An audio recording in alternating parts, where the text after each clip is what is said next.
Hello guys, welcome back to my channel and enjoy this fanfic part 1. Now let's start the fanfic. Iruka was coughing up blood now. He had been pierced with a couple of kunai and had a Fuma shuriken lodged in his back. Only one thought present in his foggy but conscious mind. I need to get Naruto someplace safe. Blood loss is detrimental. At this extent, I won't be able to stay awake for much longer.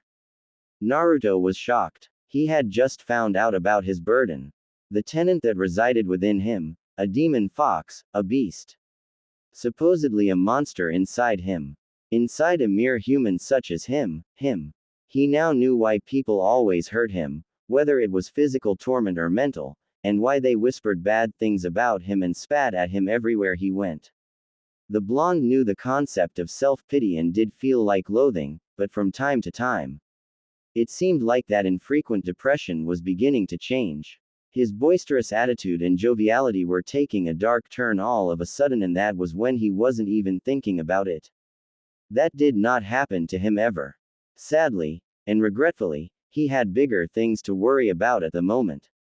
Iruka-sensei. Just as Iruka was about to collapse, Naruto caught him and leaned him against the tree.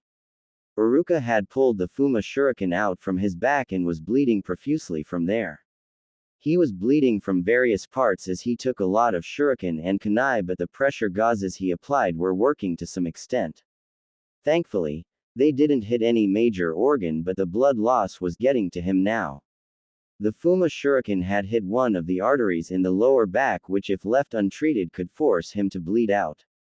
He needed treatment fast. He was beginning to lose consciousness, but he was able to speak to the blonde before he did for the worst. Naruto, there's no way you can beat Mizuki. He coughed up some blood before he continued, go and take the scroll to Sandaime-sama and get help. I'll try my best to hold him off. Please. Go. He pleaded desperately to his blonde student. Confusion and some amount of panic were visible on the blonde's face, but he couldn't let his sensei down now, could he? He still had to prove it to him. Iruka-sensei, there's no way you can fight Mizuki-tem this way. I won't back down. I'll kick his silver-haired, believe it. Iruka smiled at the routine courageous attitude of the blonde, and he knew he was doing it out of not worrying him. He smiled, but with a rather despondent sentiment this time. That was the last thing he did before unconsciousness took over. The blonde could only oversee as he did so. Wah, Iruka-sensei. He's not going to be able to save you, you demon. Mizuki appeared on the tree across from them. You bastard. Maniacal laughter was his response. Lord Orochimaru will reward me. Oh yes, he will. For taking down the demon and getting the scroll both. He thrust his feet with chakra from the branch he was standing on, with his kunai in hand, held upwards, pertaining his attempt to thrust and slice the blonde with the blade upon reaching him. Naruto was caught by surprise and froze all of a sudden. Not being able to move. He very obviously could see that the silvered-haired Tem was about to slash him with his kunai, but he just couldn't move. Whether it was fear of death or was it that he welcomed it? Would that be so bad? That self-pity in the back of his mind edging over his rationality at the time. And he was familiar with these dark thoughts before, wasn't he? The blonde closed his eyes, having accepted his fate. Just as he was about to attack them. Rasengan. Mizuki screamed and was instantly blown away by the spiraling blue ball of chakra. The purest form he ever saw of the substance.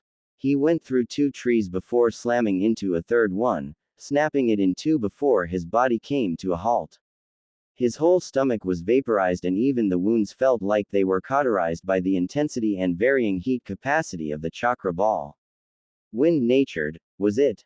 Mizuki could only gawk at his executioner before he fell face first with a see-through hole in his stomach, on the ground, dead. The executioner stood at about 6 feet 1. Blood-red, shoulder-length hair, with a tempestuous feel to it. He was wearing Anbu-styled black pants which were ripped at several spots with small cuts visible, with black blood-stained boots. He was wearing a black jacket with orange stripes running shoulder to forearm, with a gray undershirt in which bloody gashes were visible. The Uzumaki spiral stood proudly on his back. the only thing seemingly untainted out of his constrained appearance. He was wearing a carmine red cape with black blazing flames at the bottom. Some specific kanji at the back of it but obscured due to the cape being in tatters. Only the kanji for 7th was decipherable. His arms were also a bloody mess.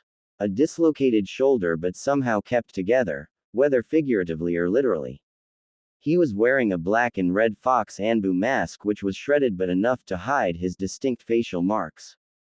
Only his experienced but tired azure eyes shone in the darkness. He came close to Naruto and his eyes softened at the frightened child. "Are you okay?" he asked in a soft yet subdued tone. Hi. The boy replied warily but not as warily as he would like himself to be. "Good." The strange man replied. "Guess it worked, huh?" Then fell to his knees and collapsed. The Hokage was watching the scene and decided to intervene. He arrived as soon as the masked man arrived but froze when he saw the Rasengan being formed. Only Jiraiya and Kakashi know how to use it. And the latter being somewhat of an amateur at it. He decided to wait and let the events play out. He was ready to intervene at a second's notice if something did happen. Something told the Sandaime that this person did not have any bad intentions. He just had a feeling but it did not mean that he trusted him, mind you. He was still on high alert with his Anbu in tow. He was glad when he saw that his intuition was correct in assuming the man had no ill intent towards the blonde. But on the other hand, he did not miss the blonde's sign of resignation when the traitor attacked him, which made his heartache worse than it had in many years.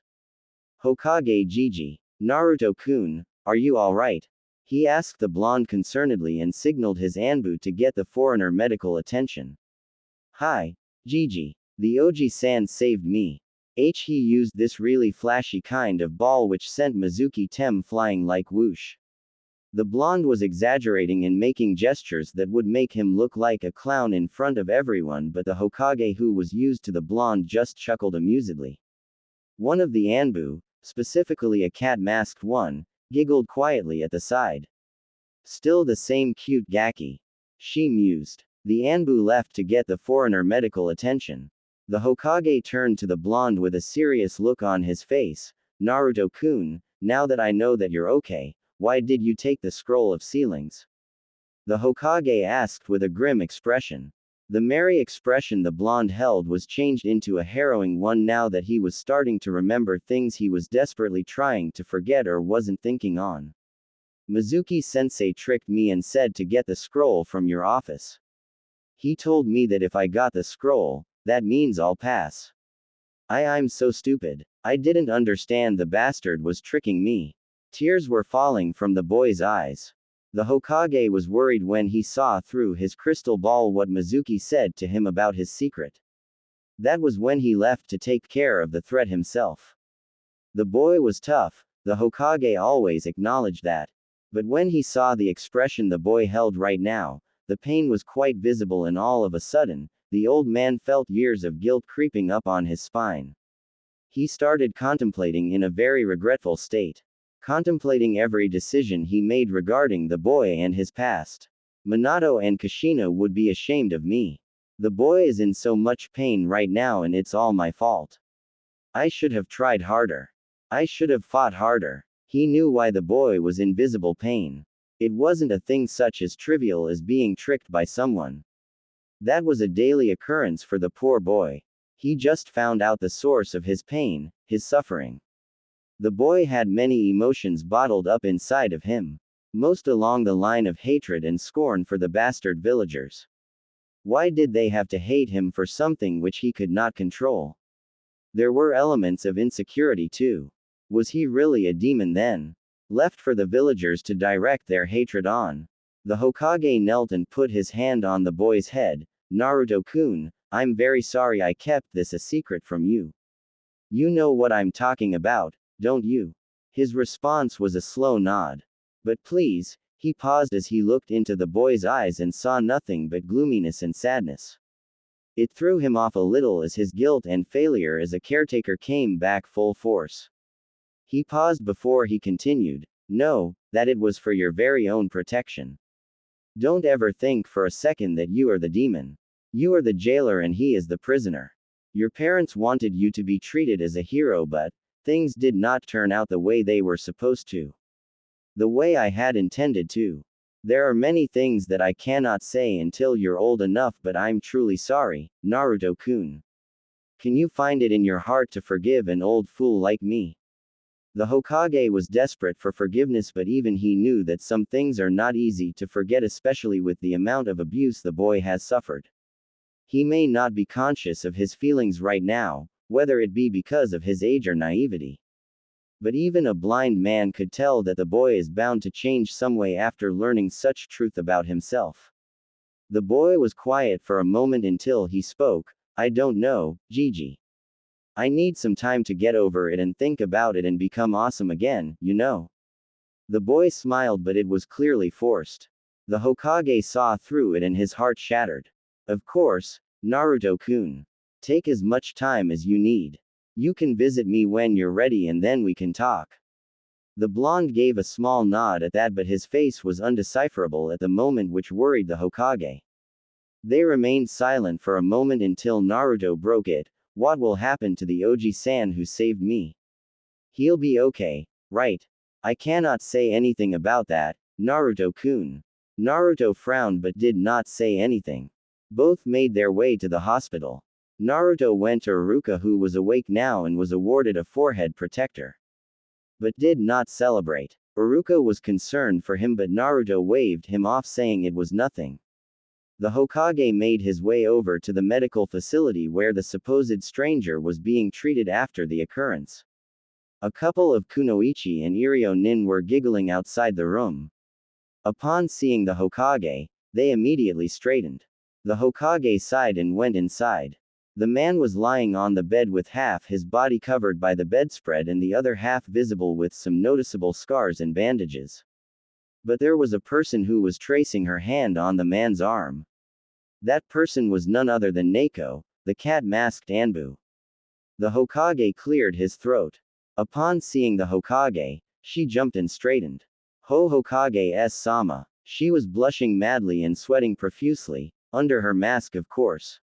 The Hokage sweat dropped. Why is it always the young ones who get lucky?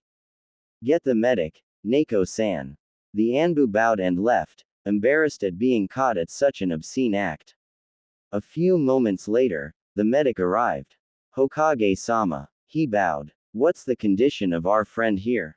The medic sighed. Not great, Hokage-sama. To be honest, it's kind of amazing he's alive. The medic pushed the rims of his glasses. He has a punctured lung, nerve damage in one arm, multiple concussions, a cracked shoulder and 2 cracked ribs. He took a rather large breath before he sighed with some amount of disbelief, a ruptured spine disc at that. His whole body has multiple gashes. But his healing prowess is amazing. His chakra reserves are out of this world. He's drained right now, his condition speaks for itself. But he's probably higher than you in terms of chakra, Hokage-sama. That seemed to gain the attention of the Sandaime. That fact shouldn't be known to us, but due to the extent of his exhaustion, the chakra obstructing seals he had in place are not functioning right now as his depleted reserves are visible. Credit should be given to the sealmaker though. Fail-safes were in place, but they were formidably doable for us. Concluding, his wounds are almost covered along with the scars he already has. By the rate he's going at, he should be okay by morning, which is not normal, as you know. The Hokage was very curious now. He looks like he fought a whole battalion by himself. Plus, that red hair. Only one person in the whole village had that hair. And she was an Uzumaki. Those chakra reserves and that healing prowess, although at a much substantial rate. Chakra obstructing seals. Haven't seen those for a while now. The vitality. He's an Uzumaki, that much is confirmed. But his face, it reminds me so much of Minato. But also, of Ashina. He had a gut feeling what could be the case, even if it seemed like something someone completely demented would say.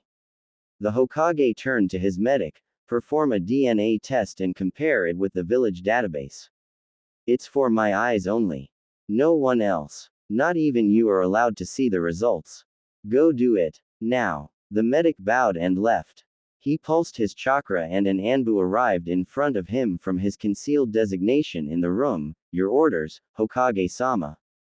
Get Yamanaka Inoichi right now. I won't take no for answer. Tell him it's an emergency. The Anbu shunshined out of the room to carry his orders. As soon as the Anbu left, the foreigner started stirring up and opened his azure eyes to lock eyes with the Hokage. He smiled and said, "It's been a while, old man."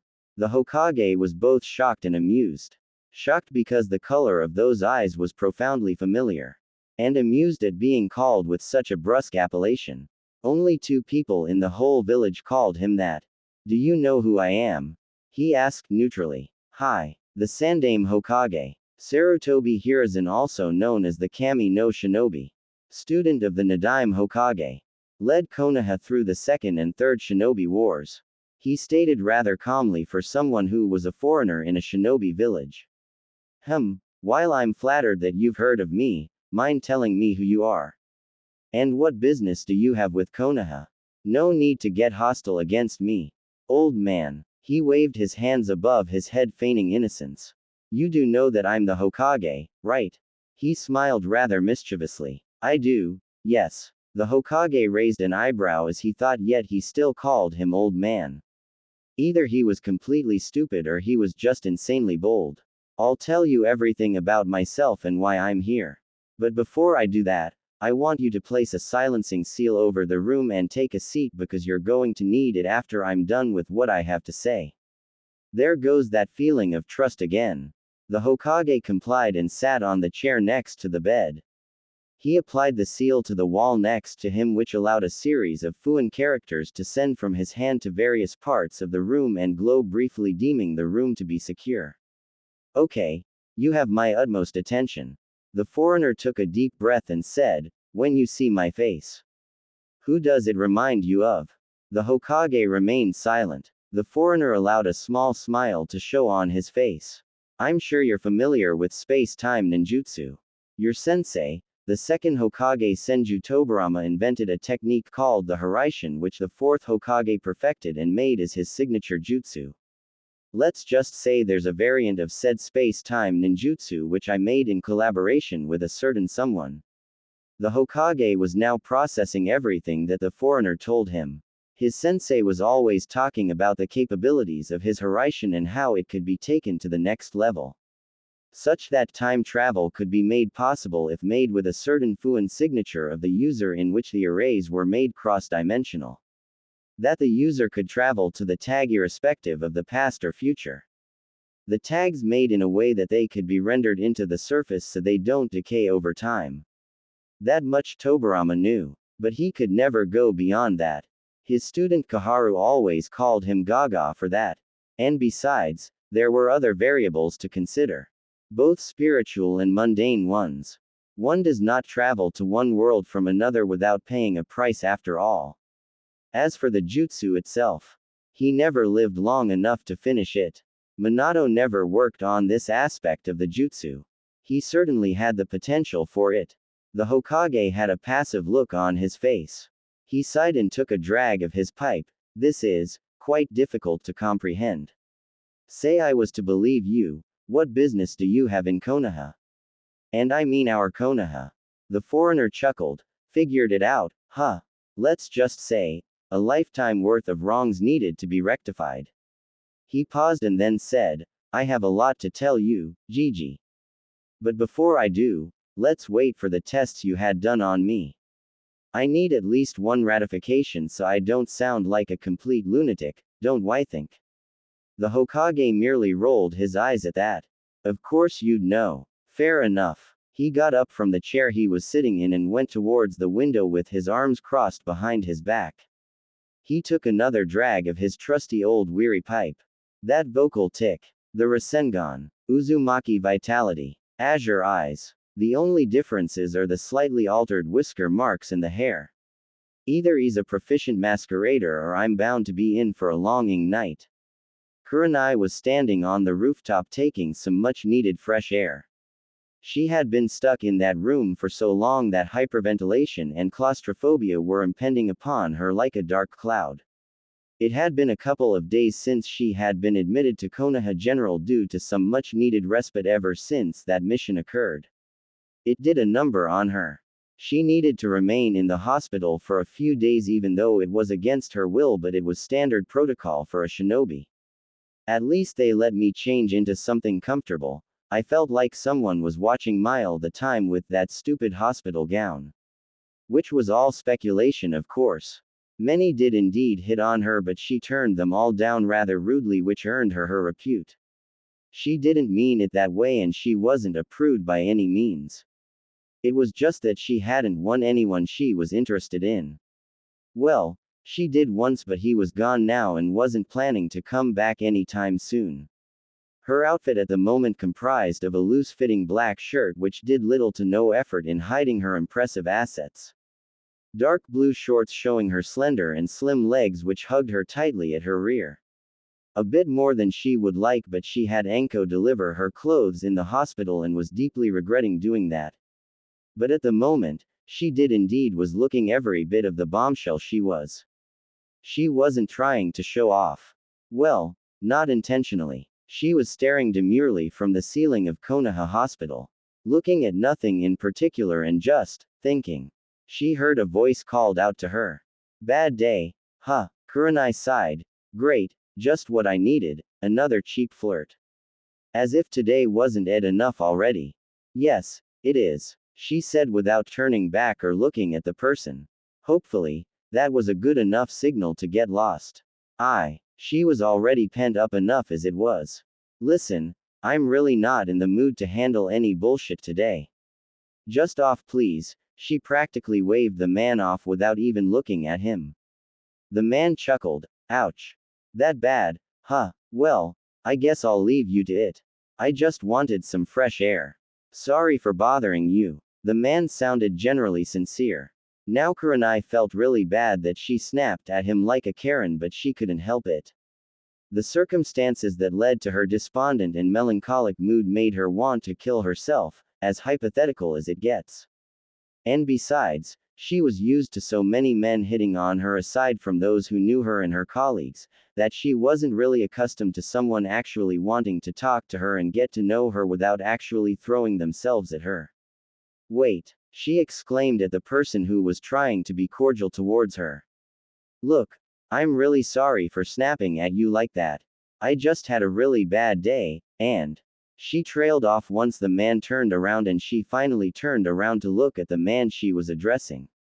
She hadn't seen him since she had her back turned away from him.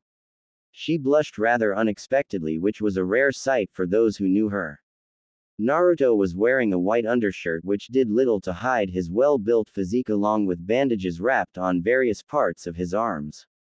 His healing prowess had been a little slow since Kurama hadn't woken up yet. He was wearing gray trousers with slippers at the bottom. As casual as it gets. He held a crutch in his right hand for support. His red hair was tied in a ponytail with a few strands escaping from the front. His azure eyes shone bright and warm from the angle he was standing in, but with a tenor of mischievousness in them. His whisker marks, although not as distinctive as Chibi Naruto's, they were more rugged and masculine, making him all the more appealing for poor old Kurenai. His lips tilted upwards slightly upon seeing the effect he had on her. Like what you see. Kurenai blinked and then jumped slightly, blushing full red, which would have made a certain Hyuga proud. What? She stated as if he were incredulous.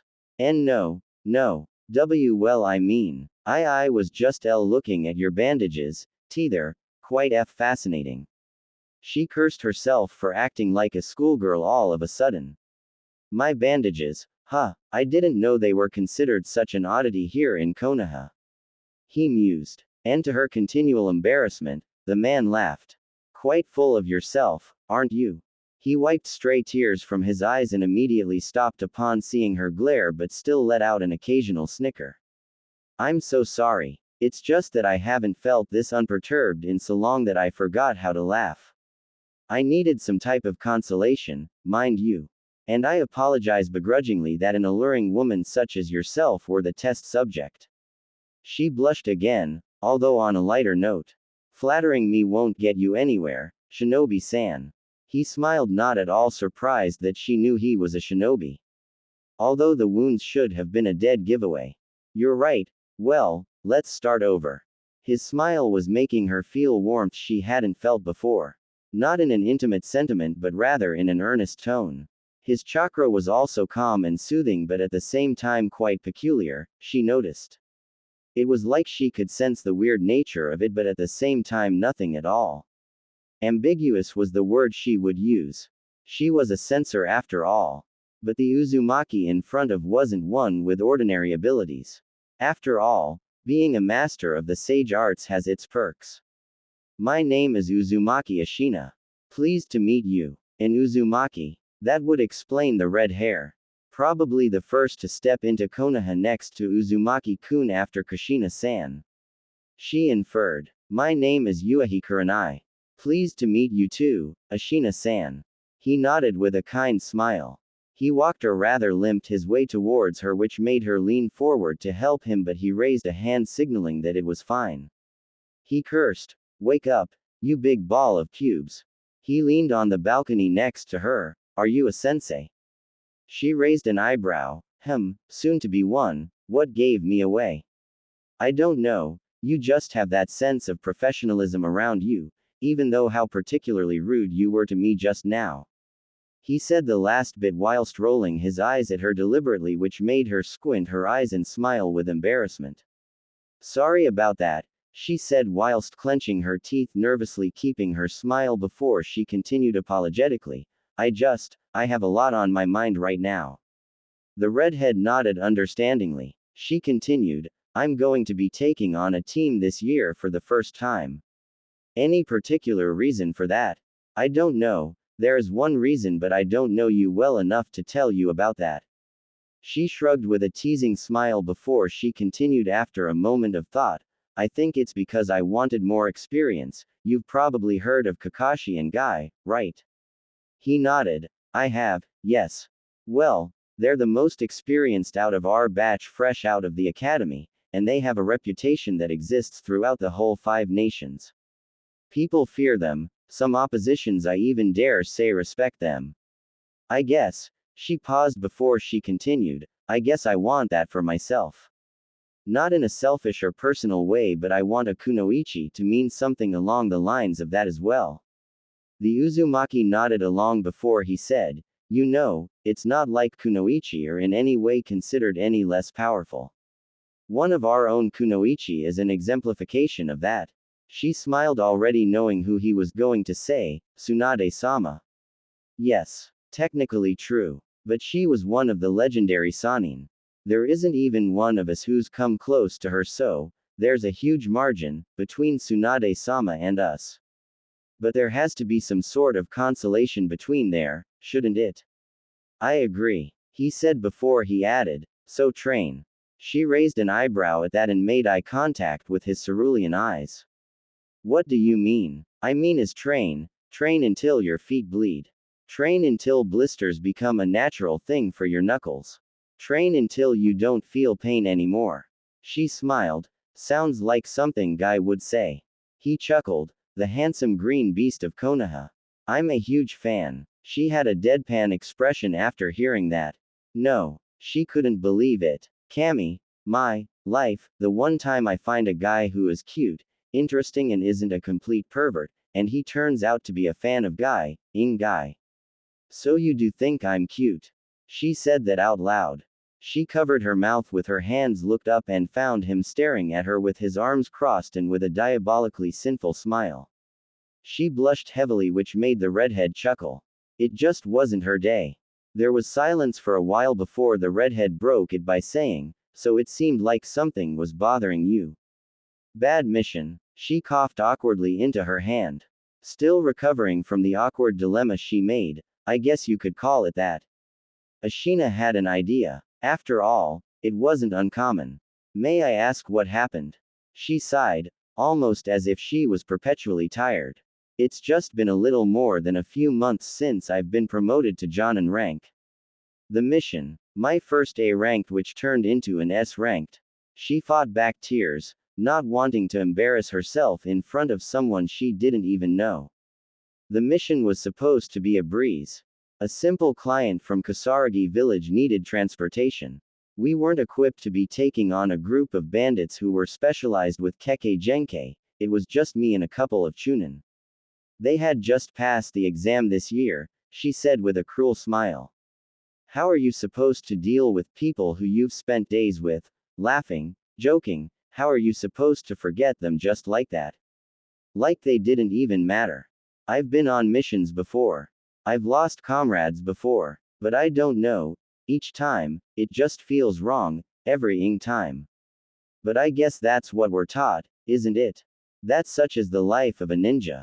But I can't help but feel that that's complete and utter horseshit. They weren't even buried properly. For sake, their heads severed, bodies going cold, blood everywhere you look. One second she's talking to me, the next She trailed off once she remembered she was talking to a complete stranger. I'm sorry, I'm just rambling on here.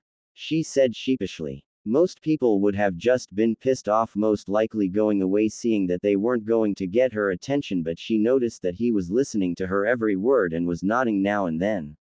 She inwardly smiled momentarily, forgetting her despondent attitude, a nice change. And it doesn't hurt that he's cute as hell. Ashina smiled. It's okay, Kurenai-san. It always happens the first few times. I can't say that you'll begin to feel any different as time goes on, I'm sorry. But, he paused and then said, let me give you a piece of advice, Kurenai. You'll learn to live with it and you'll learn to bear with it. This probably hasn't been the first time this has happened to you and it probably won't be the last, but you'll learn to cope with it as time goes on. If you can't, you're just not cut out to be Jonin material and not enough to be granted the honor of serving your village and your Hokage. It does get easy, but you don't forget. You never do. He spoke in sad memory of a certain someone. As shinobi, we always and must endure. He concluded with a citation of his lethargic sensei. Kurenai nodded to each and every word. He spoke with charisma that showed that the man was experienced as a leader. He had a somber expression on his face that made Kurenai wonder. It made her wonder just who the man was.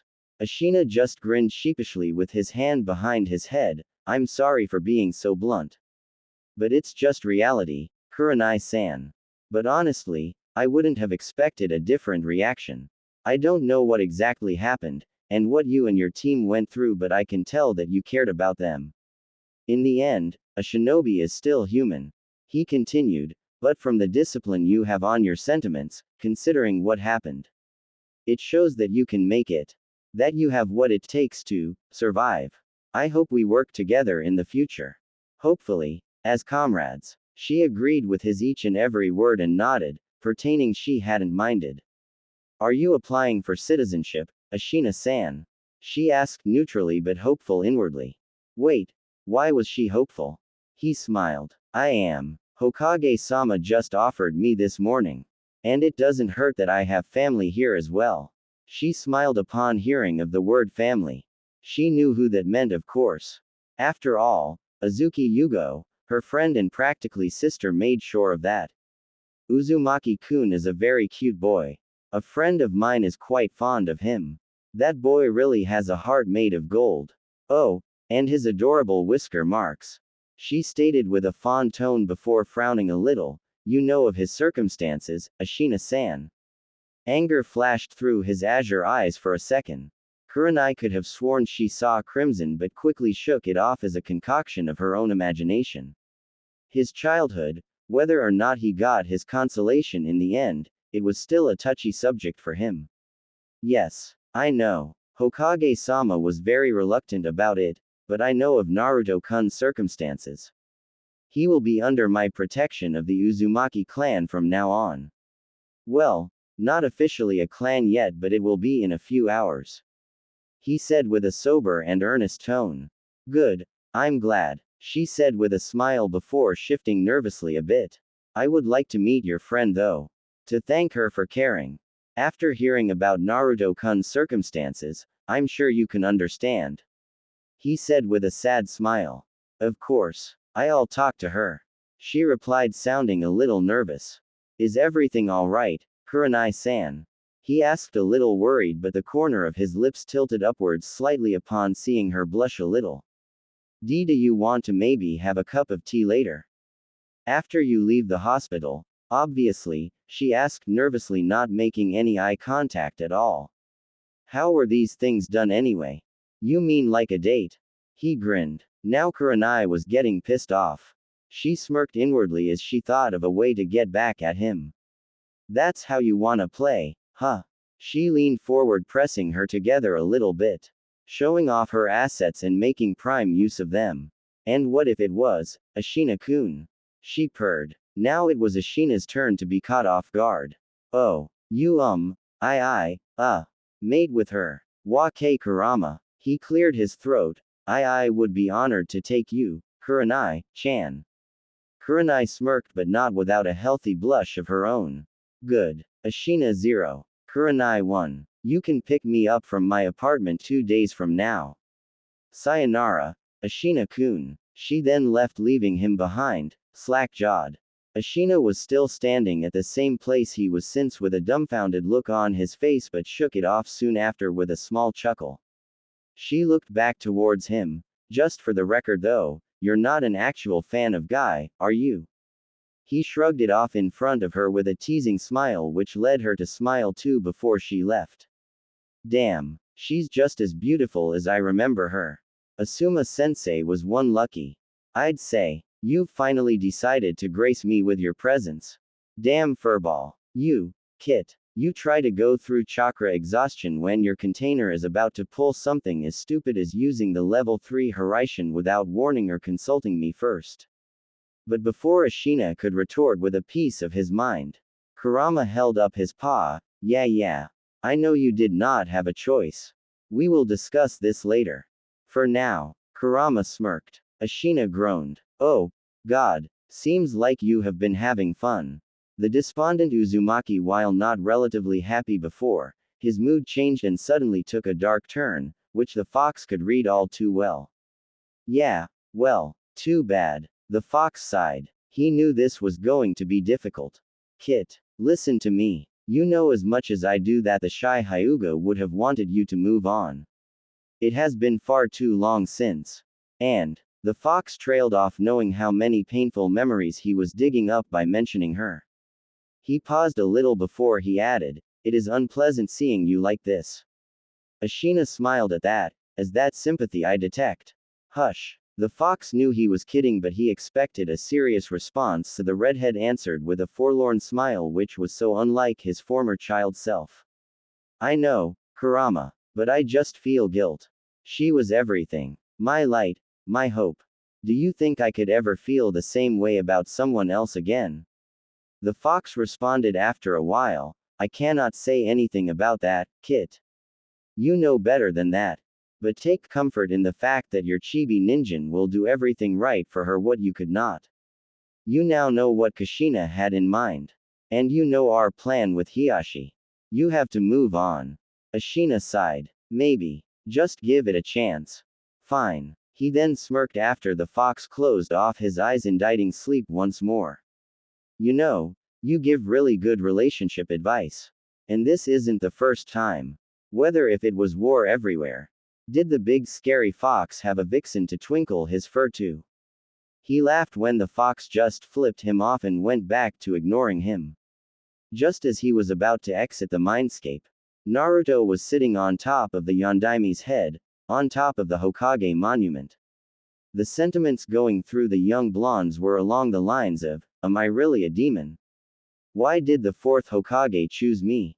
Was it because I had no one? Was I really that expendable? What did I do to deserve this? But the most excessive amongst them was, did my parents even love or know me? The blonde was undergoing something he hadn't gone through with since he was first kicked out of the orphanage. He had to survive living by himself for a couple of days, eating whatever he could find until the Hokage saw what happened via his Anbu. The blonde still had occasional nightmares due to him surviving the cold nights by himself. Missing the academy, and even if he went, he couldn't stay awake. Everyone just shook it off as the blonde with his theatrics. It was not until the blonde was visibly malnourished enough that the Hokage finally noticed. He did not tell anyone about his current place of dwelling because he did not want to be a burden to his Ji-san.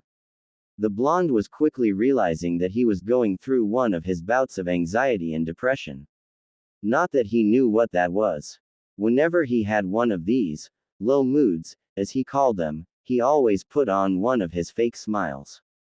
And as time went on and a couple of bowls of ramen later spending time with his Ayame Ne-chan and Tsuki Jizan, he would be back to his merry self.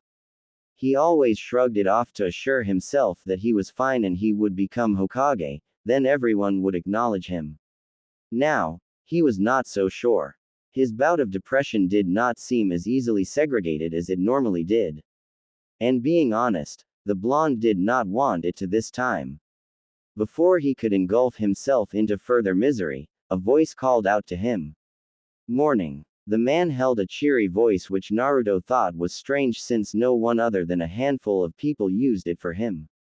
It was usually demon this and demon that, from what he heard since they were always whispers. It was not like he gave up on humanity itself. It just made him wary towards people in general, not that anyone could blame the blonde. The blonde turned around to see a red-haired man with azure eye walking towards him. Yo. The man waved his hand. Who are you? Naruto asked warily. The man just smiled and said, let's just say I'm a friend of yours, Naruto-kun. I would like to talk to you if you don't mind. He stated with a calm tone. Naruto just stared at the strange tomato man with squinted eyes whilst tilting his head slightly, which would have made Kurenai or Yugao coo and swoon, kawaii, before saying, you seem kinda familiar, Oji-san. The man in question blinked and then blinked again. And then suddenly his mouth fell open and a dark cloud hung over his head. Don't call me that. It makes me feel old, you know. Kami. I'm slightly older than Tu-chan was and he still calls me Oji-san. The blonde just grinned sheepishly with his hand behind his head, which was a habit he had inherited from his parents. Wait, you know, Faye. Ripoff. Weird, isn't it, Kit? Hush. He suddenly had wide eyes. It's you. The Oji-san from the other night. He said shockingly. I said don't call me that. You can call me Ni-san or Ni-chan but not that. Well, you're old, so why shouldn't I call you that? Didn't anyone tell you the difference between an Oji-san or a Ni-san, chibi? Oi, who you callin' chibi? Well, who you callin' an old man? The two had their heads colliding with each other with sparks visible, until the older one pulled back, admitting defeat with a small chuckle. Okay, you win. I'm sorry, but I'm not that old, you know. Naruto narrowed his eyes a little bit and lowered his head. It's okay. It's just that I haven't called anyone Ni-chan before. Ashina frowned upon seeing his narrowed eyes. Come with me, Naruto-kun. He said resolutely. But before Naruto could respond, the older man put his hand on his shoulder and suddenly disappeared in a red flash. Ashina and Naruto arrived at the training ground where Ashina had planted the seals at. As soon as they entered, the Hiraishin triggered a fail-safe Fuin seal which made 4 of his clones to appear, resonating a barrier similar to the Shisekyojin although not as drastic in defense, to surround the field. The primary difference between the Shisekyojin Ashina's variant was that this seal was transparent, making it suitable for covertness. The clones were pumped with extra chakra by using a seal Ashina invented to withstand the depletion. As soon as Naruto arrived, he fell on his quite literally. He felt nauseous but was able to shake it off because he did not have breakfast yet. Upon seeing the pale condition of his chibi, Ashina just grinned sheepishly with the familiar quirk. Sorry about that. It happens the first few times. Ni-chan, that was amazing. You've gotta teach me that, you know. The blonde said enthusiastically with stars in his eyes. The older man laughed. Of course. Maybe when you're older, Naruto-kun. For now, I would like to talk to you about something important. Is that okay? The blonde did not say anything but nodded. What do you know about the Uzumaki clan? The man asked him. The Uzumaki clan. Hey, wait, my name is Uzumaki. Does that mean I belong to a clan, Ni-chan? The blonde asked excitedly. Well, yes, actually. The Uzumaki was a prominent clan which existed in Uzushiogakure. The symbol on your back is actually the symbol of the clan. The Uzumaki were distant cousins of the Senju, the clan of the Shodai Hokage. Ashina smiled upon seeing Naruto having stars in his eyes upon hearing of being related to the first Hokage. Wait till you meet Ba-chan. Yano, the Senju chose to symbolize their clans, friendship by adding the Uzumaki's clan symbol to the back of Konoha's flak jackets.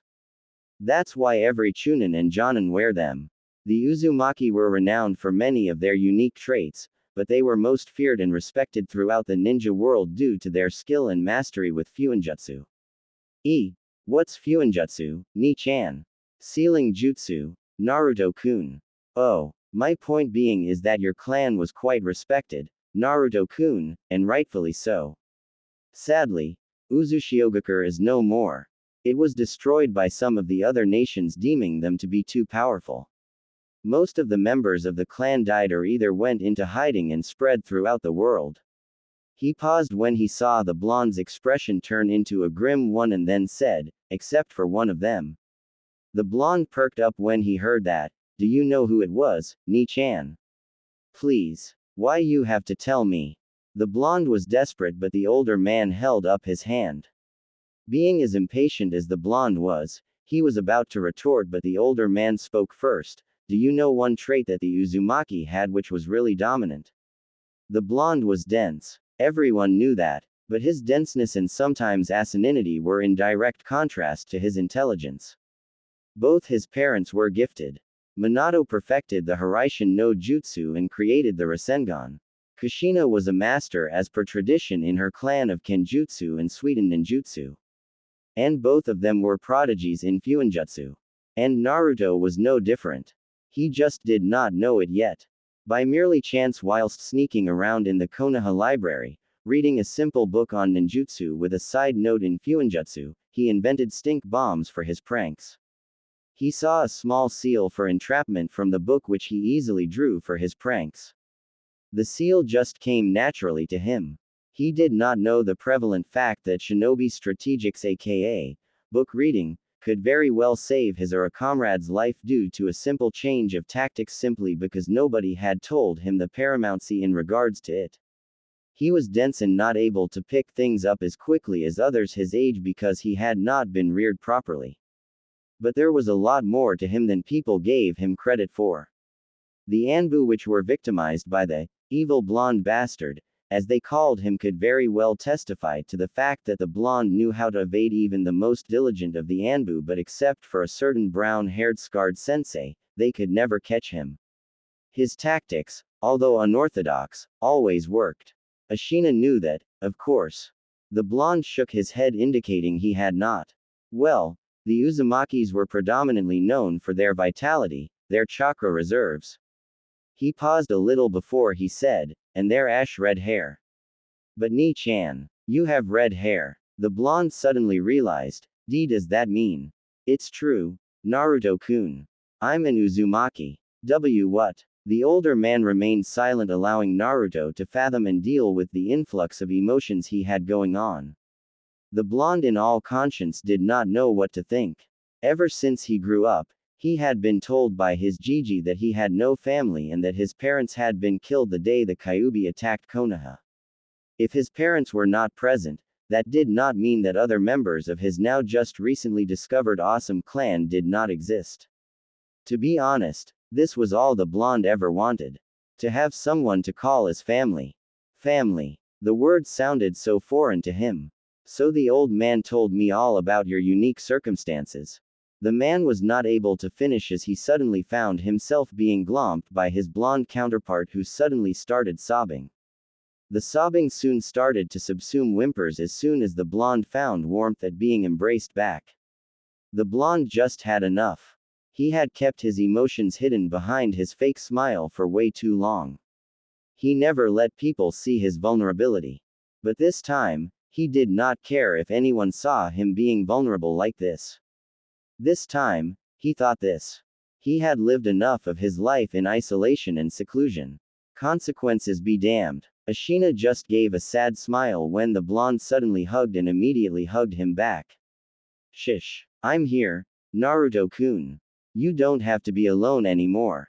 Naruto and Ashina had been talking for a while now, with Naruto asking most of the questions and Ashina softly answering them. So, Ashina ni-chan, you'll stay in Konoha now?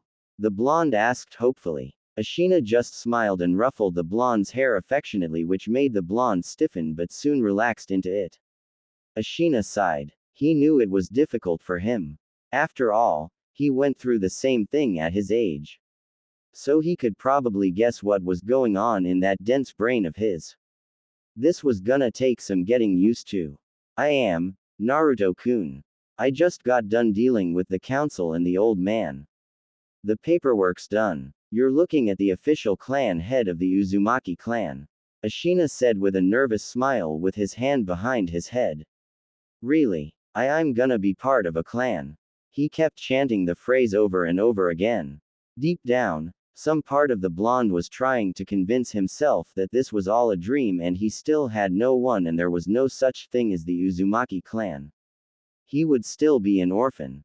He would again wake up in his dump of an apartment in isolation and loneliness. Ashina, as sensing the blonde's thoughts, put his hand on his shoulder. Naruto-kun. I will always be with you from now on.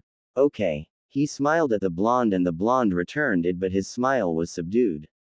Ni-chan, why you said you talked to Gigi? Naruto asked nervously. Yeah, what about it? Ashina inquired. He had an idea what Naruto was going to ask about. Did Gigi tell you about T the fox?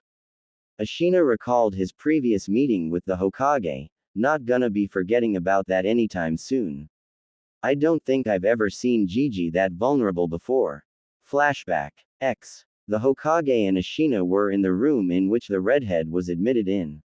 Ashina was sitting on the bed, with a bored expression. He wanted to get out of here. The blonde-turned redhead always hated hospitals. Even as a child, he never could stay in here. For long, that is. At least this place hasn't changed. These white walls still give me the creeps. Keep focus, Kit. We still have to convince the old geezer about everything. Yeah, but I have a feeling the old man already believes us by the look on his face. The Hokage sat in the chair next to Ashina's bed with a paper pertaining to Ashina's test results with a dumbfounded look. He really is who he says he is. At first, the Hokage was skeptical but not without his own curiosity. Of course, who would believe such lunacy? But when he saw the test results, it pretty much solidified his deductions. Up to the point that his eyes were the size of saucers. He really is Naruto-kun. But he looks so much more like Minato now. With small features of Kushina. But Naruto-kun is blonde like his father, so what's with the red hair? The Hokage was staring at Ashina with his dumbfounded look ever since an Iryo Nin arrived with the test results pertaining to his lineal information. Ashina was getting annoyed now. What? It really is you, Naruto-kun. The Hokage was able to get out. Yeah, I kinda told you that. Looking at Naruto now, he found that it was kind of hard to pertain differences between him and Minato except for the hair and the whisker marks. He had the same masculine features with a hint of femininity in them. Azure eyes. Yep, exactly like Minato, although his eyes showed a glint of mischief. His body language. Some of his facial features were not reminiscent of Minato. Definitely Kushina. Chibi Naruto was more like Kushina in every way, as far as his facial features were concerned. But he looked a lot more like Minato now.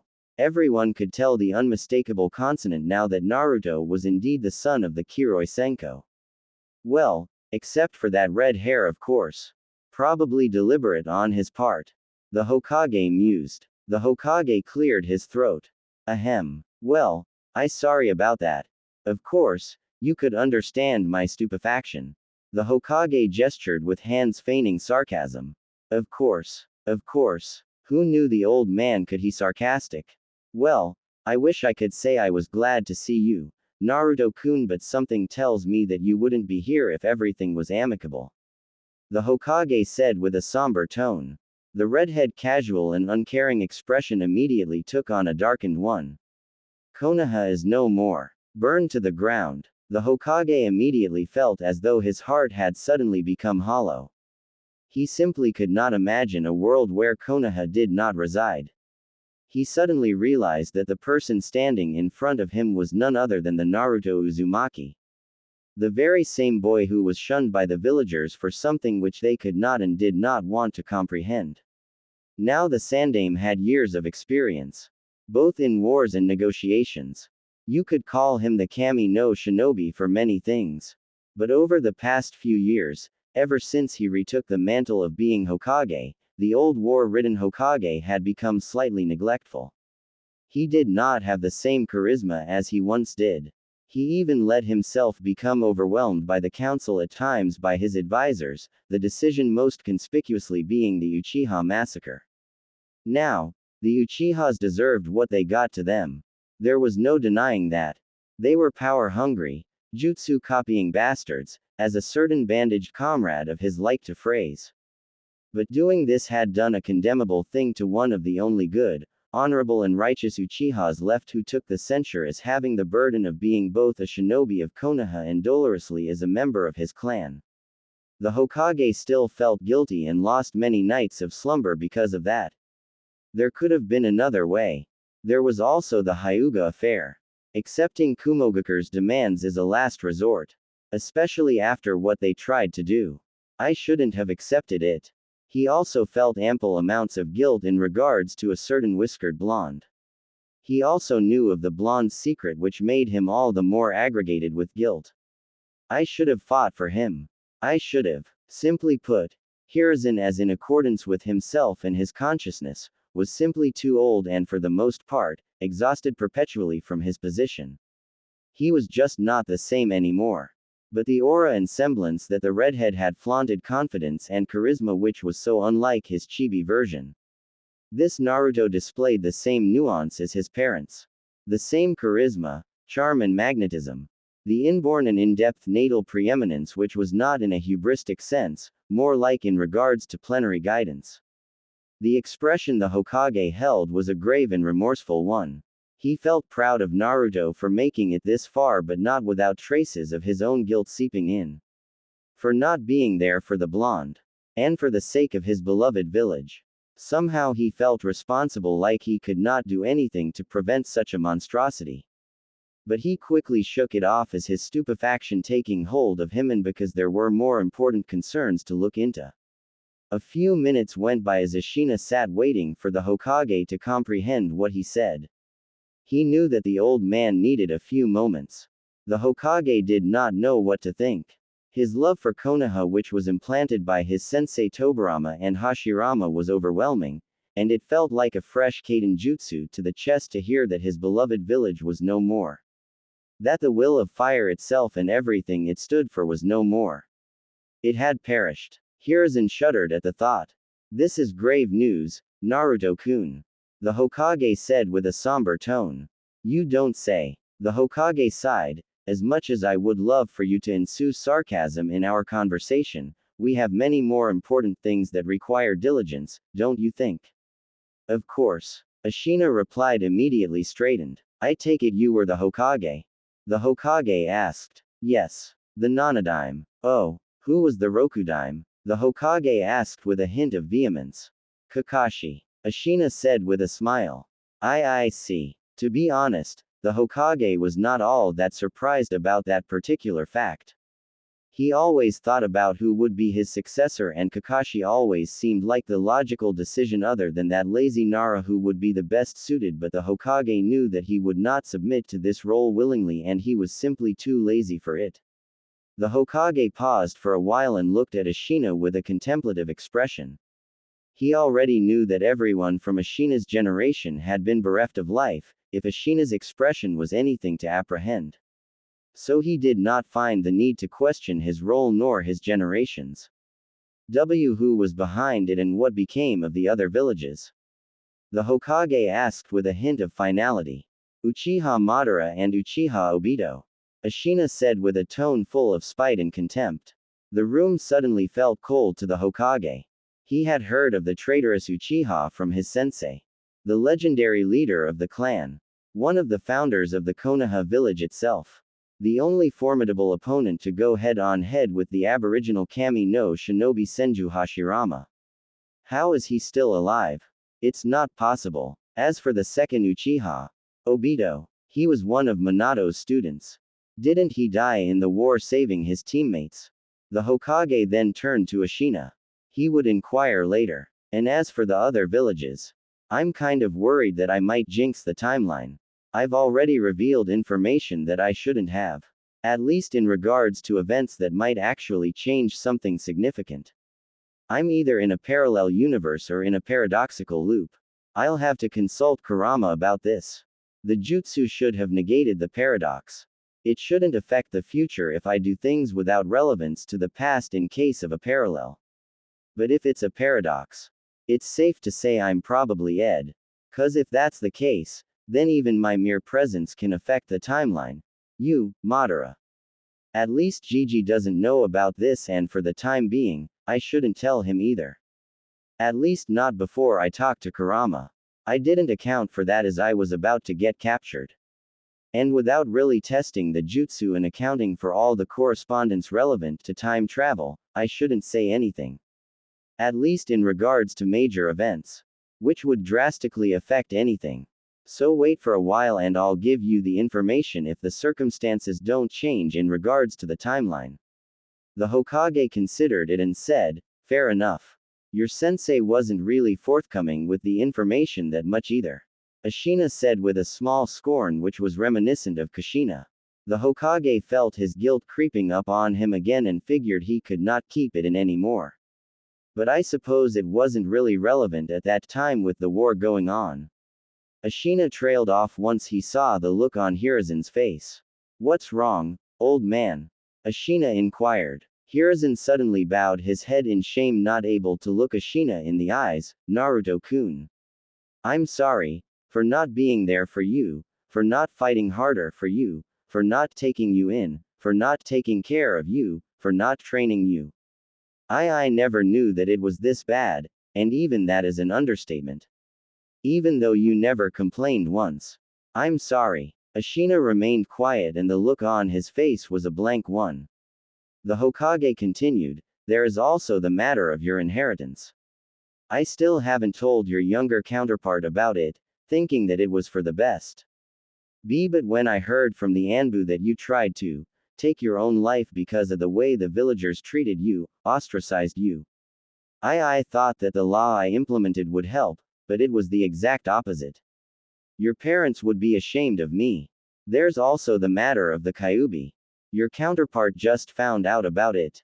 How am I supposed to look him in the eyes now, knowing that I lied to him? He's probably heartbroken right now and it's all my fault. The Hokage trailed off after having said what he wanted to say. Ashina still had a blank look on his, but it changed into one of understanding. He put his hand on Hiruzen's shoulder and said, Gigi, trust me when I say that, I forgave you and everyone else a long time ago. All of you had a long time to repent for the decisions you made regarding me. Ashina said, knowing that he still had the time travel paradox to keep in mind, and the Hokage understood.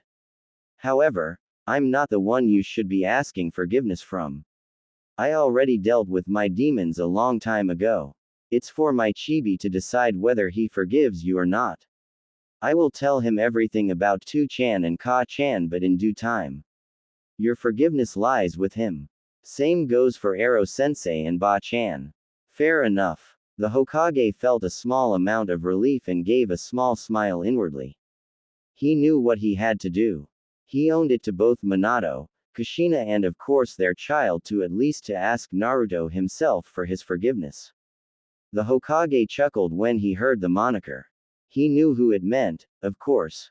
Fair enough. And Ba-chan, Tsunade. She and I grew close together.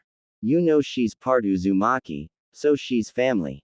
I see. Well, I'll send for a message for Jiraiya. Do you want to let him know about yourself? The Hokage asked and smiled when he heard about his student. Ashina pondered for a moment and considered, maybe. Maybe not. As I said, there's still the time travel. The Hokage interrupted. Yes. They both remained quiet for a moment before Ashina broke it. Old man, I have some demands. Hiruzen nodded for the redhead to continue.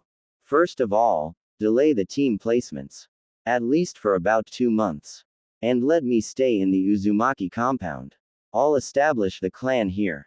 The Hokage was about to voice his concerns, but Ashina beat him to it. I'll handle the council. I know about them. They'll probably voice some type of conciliation. But I'll take care of it.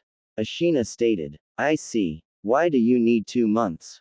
The Hokage asked, slightly confused at his demands. To train Chibi. In just about everything. He'll be living with me, of course. You are already aware of the fact that he knows the Kage Bunshin, and you know just how commodious and versatile it is for a Uzumaki. Get him started on Fuinjutsu and maybe on Kenjutsu. He's gotta stay true to his roots. Ashina responded. Also, Chibi's going to be with me. I'll take on a team. But instead of 3, I'll take only 2 genin. Certain exceptions have been made in accordance with team placements. So that can be arranged. Who do you have in mind? Ashina smiled, but it was slightly perturbed. Probably the only person who truly ever understood me. Hyuga Hinata. Oh, why her in particular? Asked the Hokage, slightly confused. She was my fiancé. The Hokage heard Ashina say her name and saw the pain flash through his eyes when he spoke it. Hiruzen knew that pain all too well. He had been through 2 wars. Lost comrades. Lost his friends, his sensei. But this pain was different from all the others. It was the pain when the person whom you gave your heart to, who was everything to you, was dead. She passed away, didn't she? The Hokage could not help but ask. Yes. She gave her life for me. I just wish I could've done something different. You're going over the scenario 1,000 times and drowning yourself in guilt. Nothing good's ever going to come out of that, Naruto-kun. Trust me on this. The Hokage interrupted, knowing that familiar darkness which he himself still felt up to this day. You know, I tried to take my own life. Not once but twice when I was just a stupid kid. People never found out because the fox always healed me. It's a miracle the seal remained intact. I'm not trying to make you guilty, Gigi. But it's the truth. It happened in my timeline and it happened in this one. Looking back now, I can see the despair that my eyes held. But you know what changed all that? It was after the genin exams in my timeline. I attempted it once again and jumped from the Hokage monument. Little did I know, Hinata was watching everything and jumped after me and caught me. When I asked her why, she said, because you're everything to me. I was so dense back then. I never knew how much she loved me, until much later on when we became friends after the incident. She was everything to me, old man. And I'll be damned if my chibi is gonna make the same mistakes I did. It was only after meeting Hinata that I changed for the better. I mean, friends helped, but she changed me, made me a better person. Helped me out of my melancholy. Taught me leniency, taught me what love actually was. The Hokage nodded, not being able to say anything. Was he in the right to say anything in regards to Naruto's life? Maybe he had lost that privilege, but there was still a chance to redeem himself and he would take it. And he would try his best to keep making up for his mistakes. We'll have to think of a guise for you. Hiruzen said, changing the evocative subject. I will reinstate you in the Konoha shinobi forces. You were on a long-term mission and were in the Anbu before that. Show me your arm so I can place the Anbu tattoo there. Sounds good, Ashina said, giving his arm. Hiruzen flashed through a series of hand seals and placed his palm on Ashina's shoulder. The Anbu mark sizzled on Ashina's shoulder and appeared in a faded red. There. Suits you, Naruto-kun. It makes wonder if your counterpart joins the Anbu. Your pranks might liven up the captain's dull soul. Yeah, hurt like a bitch though. It does that. And about joining. Nah, I know myself. I wouldn't be able to adapt to the meticulous lifestyle. I may be strong but I need my sleep. Ashina said with a small grin, and the Hokage returned it. And what about an alias? Uzumaki Ashina. The redhead answered. Oh, the Uzumaki clan head. The redhead gave a light chuckle. Yes. The very same. The forefather of Konoha's Fuinjutsu. Quite a notorious reputation you have to keep up too. Ashina-kun. Thanks, old man, but I'll manage. Ashina replied without revealing too much. He did not want to divulge any of his abilities unless he absolutely had to. Not even to the Hokage himself. Deception is the essence of being a shinobi, is what Kakashi-sensei used to say. One of the minute things the lazy taught me when I was just a genin. Cliché, of course. Ashina knew that, but efficient also. If that's all, old man, you should call for the council meeting now. I figure if I can get done with it now, rather than later, I could visit Chibi after this. The council was not going to make this easy. The Hokage sighed and called for his Anbu. He then rubbed his temples. Why do I feel like I have a migraine coming? I'm really getting too old for this shit. Hinata bent down for the umpteenth time that day and coughed as she felt her chest swell as pain aggravated inside it. Again. She stood trying to ignore the aching pain in her left hamstring which was swelling due to a Jukin strike and again took her gentle fist form. 50 out of 361 of her tenketsu had been closed off by her younger sister Hanabi. Her sister moved forward to strike Hinata with a palm strike. Hinata tried to block it but due to the searing pain in her ribcage, could not do it fast enough and almost took the full brunt of the blow. Hiashi was watching all of this with a fierce demeanor. He then decided that he had seen enough. He held up his hand and signaled for them to stop. Enough. Both of you, go get yourselves cleaned up. Hanabi, it is almost time for your instructor to arrive. Hinata, meet me in the study with Kurenai-san. Both of them bowed to their father and then to each other and then left. Yuahi Kurenai was watching all of this with a grief-stricken look which was verily discordant on her beautiful face. She and Hinata had grown very close to each other ever since she'd been appointed by the Hokage and Hiashi for looking after her to a certain degree. She had started viewing Hinata as her younger sister. Who wouldn't consider her as one? She was so benevolent and caring but mostly reserved, almost like a gentle wallflower. Always kind and compassionate to people who were the exact verbal antagonists to her. Just like her arrogant of a cousin. Kurenai inferred. It really pissed her off, even more than perversion, was that members of the clan reacted towards Hinata this way saying things like, she's weak, and, unworthy of the clan. Kurenai knew that Hinata had the potential to become of the best Jukin users in the clan. She had seen the way Hinata had practiced her katas and sparred with her a couple of times. Kurenai knew that she could become exceptional at the art if her confidence could be resolved. She had excellent chakra control. Only one factor handicapped her and it was her chakra reserves which could be developed if worked on. How Hiashi never saw all this was beyond Kurenai. Kurenai sighed remorsefully when she recalled a conversation she had with Hinata. It was not that Hinata did not want to win. She simply did not want to hurt her little sister.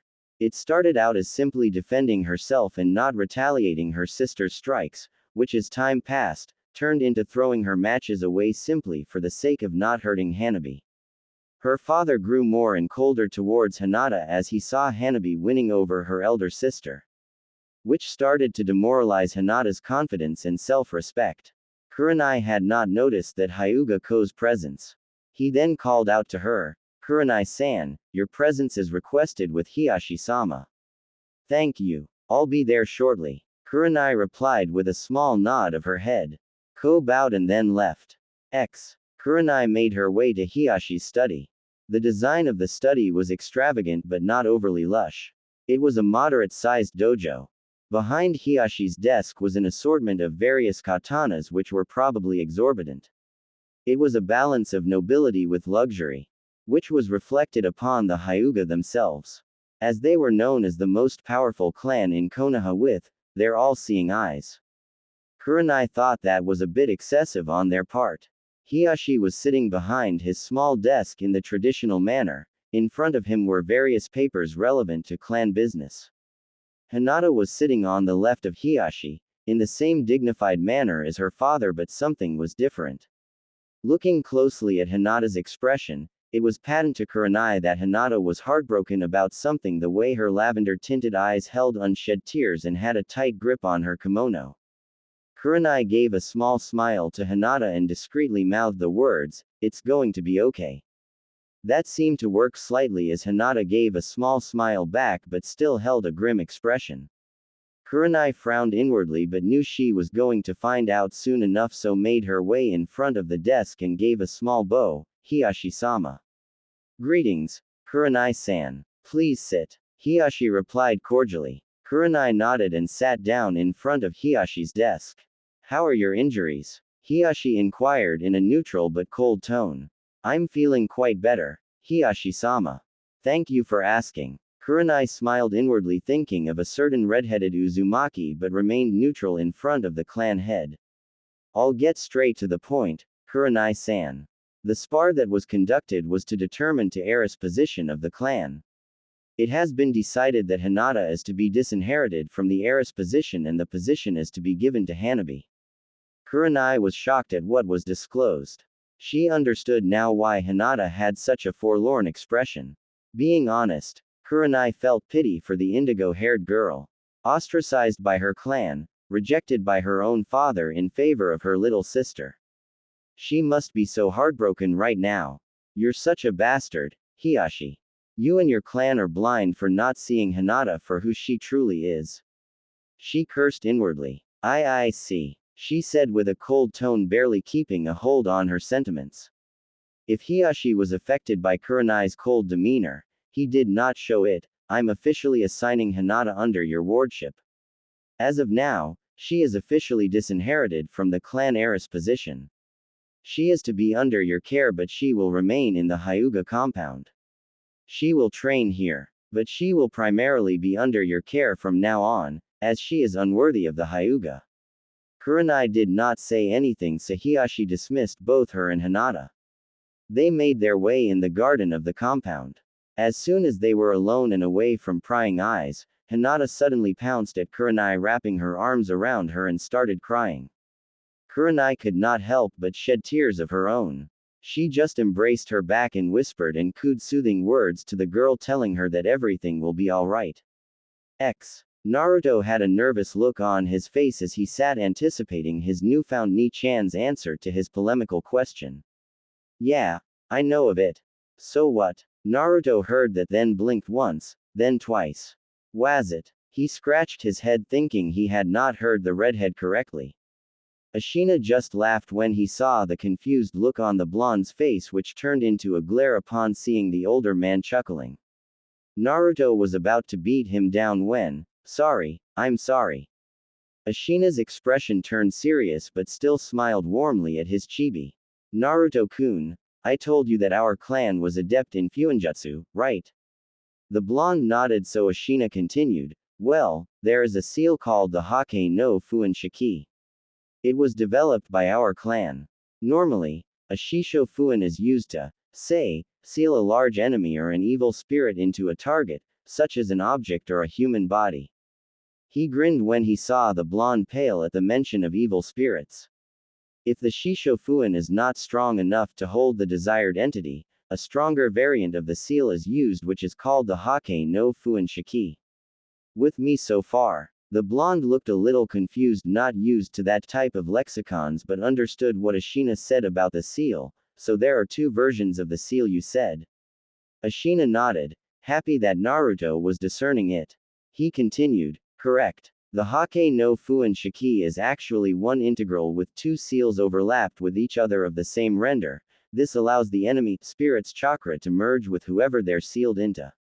The blonde nodded along and asked whatever he misunderstood or needed clarification. Ashina then continued, "Raise your shirt, Naruto-kun, and focus some of your chakra on your stomach." The blonde nodded nervously. "It's nothing to be scared of, Naruto-kun. Trust me, I won't let anything happen. Trust your Ni-chan, okay?" The blonde nodded, feeling slightly better, and raised his shirt, showing his slightly tanned stomach. He took a deep breath and focused his chakra to the sanctioned area. A seal appeared in the shape of a spiral with a peculiar pattern surrounding it. Ah, calm down, Naruto-kun. The blonde instantly calmed down, but still slightly scared of the seal. He was putting on a stout face, but deep down he felt unnerved about the fact that he was a demon. Now, you understand what I was trying to explain to you, Naruto-kun. I think so. The fox inside of you is real. There's no denying that, and nothing will change that. But that doesn't have to necessarily be a bad thing, ya know. You are a Jinchuriki, Naruto-kun. Fuinjutsu is easy enough to get the simple fact that the fox is sealed inside of you, but it's a separate entity and you another. You are not a demon and you never will be. No person saying otherwise will change that. Simply put, the fox is the jailed and you are the jailer. I take offense to that. Ashina's sweat dropped. Sorry about that, furball. Oi. Naruto was processing what Ashina said in the meantime, and then pondered, what did you mean when you said it doesn't have to be a bad thing, and what's a Jinchuriki, Ni-chan? Oh, sorry. I didn't tell you about that. Jinchuriki are humans that have a biju sealed within them. There are 9 total biju in existence. They are differentiated by the number of tails they have. The fox is one of them, which is the Kyuubi no Kitsune. The strongest out of all of them. Ashina explained. I'm flattered, Kit. Ashina laughed. Don't get used to it, furball. The blonde nodded. Ashina put his hand on the blonde's shoulder. Listen carefully, Naruto-kun. Each Jinchuriki had its own purpose in its village. In our village, the tailed beast was sealed to save the village. In Sunagakur, the abilities that manifested in their Jinchuriki were studied so that non-Jinchuriki could replicate them. More often than not, in most of the villages, the Jinchuriki were meant to be nothing more than military potential, with little regard for the Jinchuriki or even the tailed beast itself. Ashina said with a slightly angered tone at the end. Even though the future things changed for the better, that did not mean that he had to appreciate it. Same went for Kurama. Oh, the blonde said, slightly sad at the fact that the villages would treat others like him as just military potential. Ashina then put a hand on the blonde's head and ruffled his hair. That doesn't mean the same for you, Naruto-kun. The old man protected you from the people who wanted to turn you into a weapon because the Yondaime Hokage asked him to. But why did the Yondaime choose me? Why not anyone else? The blonde asked, slightly frustrated with the thoughts going on in his head. Ashina smiled at the blonde. Because he believed in you. He thought that you were the one who would change everything. You don't wanna disappoint the Yondaime now, do you? No. I'll be the best there ever was.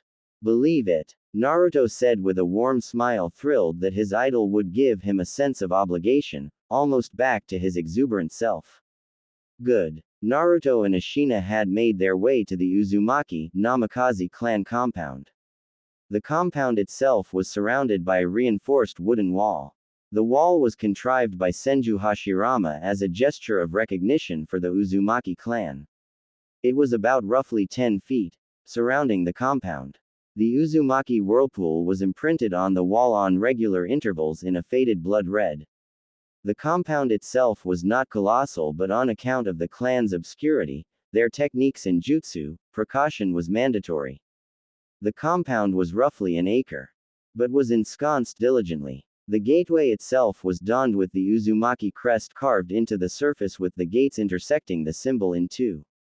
Ashina made his way in front of the gate with Naruto following behind anxiously. Naruto found it kind of daunting when his Ni-chan had told him that he would be living with him in one of the most affluent accommodations Konoha had to offer.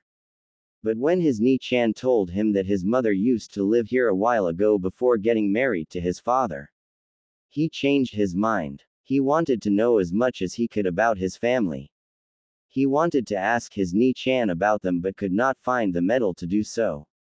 He was apprehensive that maybe if he found out, he would not like the outcome. Ashina sensed what the blonde was pensive about. He knew once he had mentioned Kushina, even if it was just an innuendo, the blonde would most likely inquire about their parents. All in due time, Naruto-kun. Ashina channeled his chakra to the front of the symbol. The seal consisted of several webs bound together by lattice-like arrays overlapped with each other. One of the arrays, Ashina knew, was bounded individually for traits specifically heredity. Wonders of Fuinjutsu. Ashina pondered. If Kushina and Minato were able to open it, imminently that meant he could too, of course. The spiral twisted mechanically and the gates swung open. A courtyard was visible entering the gates. Behind the courtyard was the compound itself. It was a traditional design. The front of the compound resembled the Uzumaki mask storage temple with the whirlpool donning the entrance in front of the staircase. The lower section of the compound was not visible, although Ashina knew it contained a dojo that Kushina and Minato clandestinely used for testing jutsu, which were not for the generality of people. It also had a personal library and an established area for clan meetings and such. Not that Ashina had any use for that. For now, at least.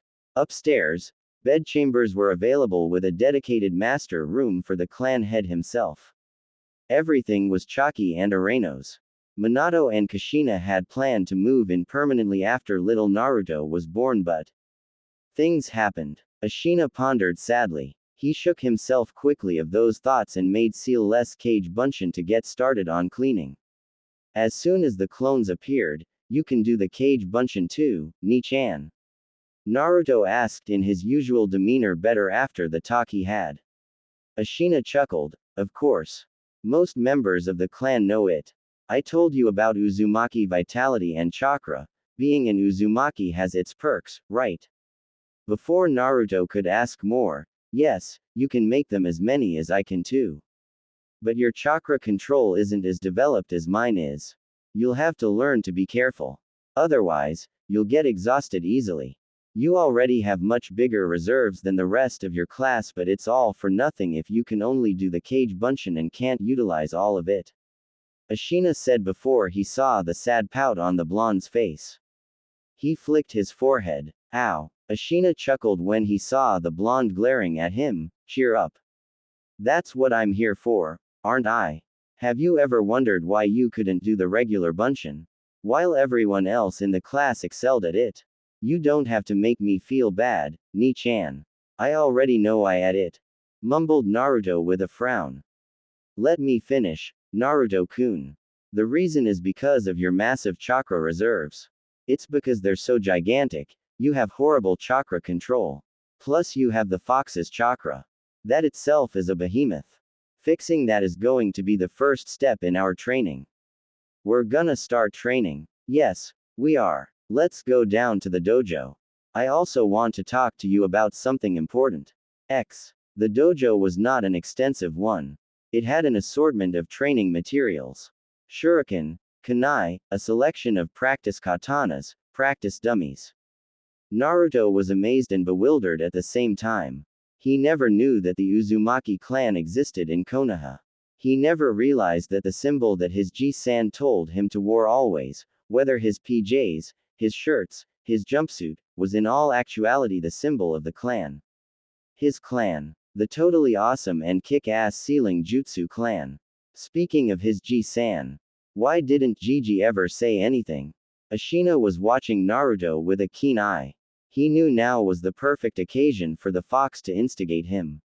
Naruto was quite honestly pissed at his Ji-san for having kept this information from him for so long. All the abuse he went through when he was little. All the neglect. Was it worth it? His hands were starting to convulse. Where was all this hatred coming from? There was just so much anger. Deep inside the recesses of Naruto's mindscape, behind a steel gate with a sealing mechanism, the depth of darkness revealed two blood-red slitted eyes which had an aura of malice surrounding them. It's happening. If we're going to do something, I suggest we do it now. Yeah. I can feel it. The jutsu should work. We tested it on the training field. But I'm not going to take the risk right now, with him being so vulnerable. Let him deal with the trauma first. You trust that he can resist it. He won't fail. I know, kid, but be mindful of the chakra. It's still potent. It won't harm us, but the people will still recognize it. Ashina looked over to Naruto to see how he was holding up. He did not look like he was in a good place. He was holding his head. His eyes were beginning to slit and his canines were starting to cuspidate. His head suddenly started throbbing intensely. Naruto always had an odd nightmare mechanism. His nightmares almost invariably depicted death of everyone close to him. Inside his dream, the precipice was peculiarly the same. A voice, which sounded infernal, vicious, and ravenous, told him to kill. Just kill everyone and everything. He never listened to it. He would always try to ignore it. But dreams never listened to him. He would stay awake the rest of the night hoping that the nightmares might go away. He was perceiving voices in his head telling him to go and slaughter everyone and everything. He was holding his head, the pain was becoming unbearable. Give in. No. Naruto's voice sounded feral. Ashina suddenly grabbed Naruto's arm, which made Naruto fall forward, but Ashina caught him. That seemed to work slightly as Naruto's eyes started to restore to their original cerulean blue, but they were still slitted. He still looked like he was not himself as he looked scared and confused. Snap out of it, Naruto-kun. Listen to my voice. Listen to your Ni-chan, okay. Ashina started stroking the blonde's shoulders to calm him down. That seemed to work as Naruto locked eyes with his Ni-chan with a perturbed look but was reciprocating now. Ni-chan. What happened? Okay. Come with me, Naruto-kun. Can you walk? I think so. It's just my head hurts really bad. Did I fall down or something? Ashina helped Naruto walk to the nearest support in the dojo and helped him lean against it. He then took a scroll from one of his leg pouches and unsealed a bottle of water, and held it to the blonde's mouth. Just drink a bit. It'll help. Once Naruto was finished, Ashina looked at him with a serious expression. Tell me everything, Naruto-kun. And I mean everything. Naruto gulped because he had never seen his Ni-chan with such a solemn expression before. It all came to mind what happened. It just came to my mind all of a sudden, Ni-chan. Why didn't Gigi ever say anything about the fox to me? Okay. Go on. All of a sudden my head was pounding. It was like someone was banging my head against the wall. I just felt all this anger. There was just so much anger. And I kept hearing this voice inside my head. Naruto paused after this and stared at his Ni-chan with a nervous expression. The serious expression that the redhead had held softened upon seeing the state of his chibi. Hey, it's okay. Go on. Naruto gave a nervous smile to the redhead and his apprehensive expression changed into a grave one. I have nightmares sometimes, Ni-chan. There's always this scary voice that keeps telling me to kill everyone. Even though I don't want to. I still do it. It's like the voice is controlling me, making me do it.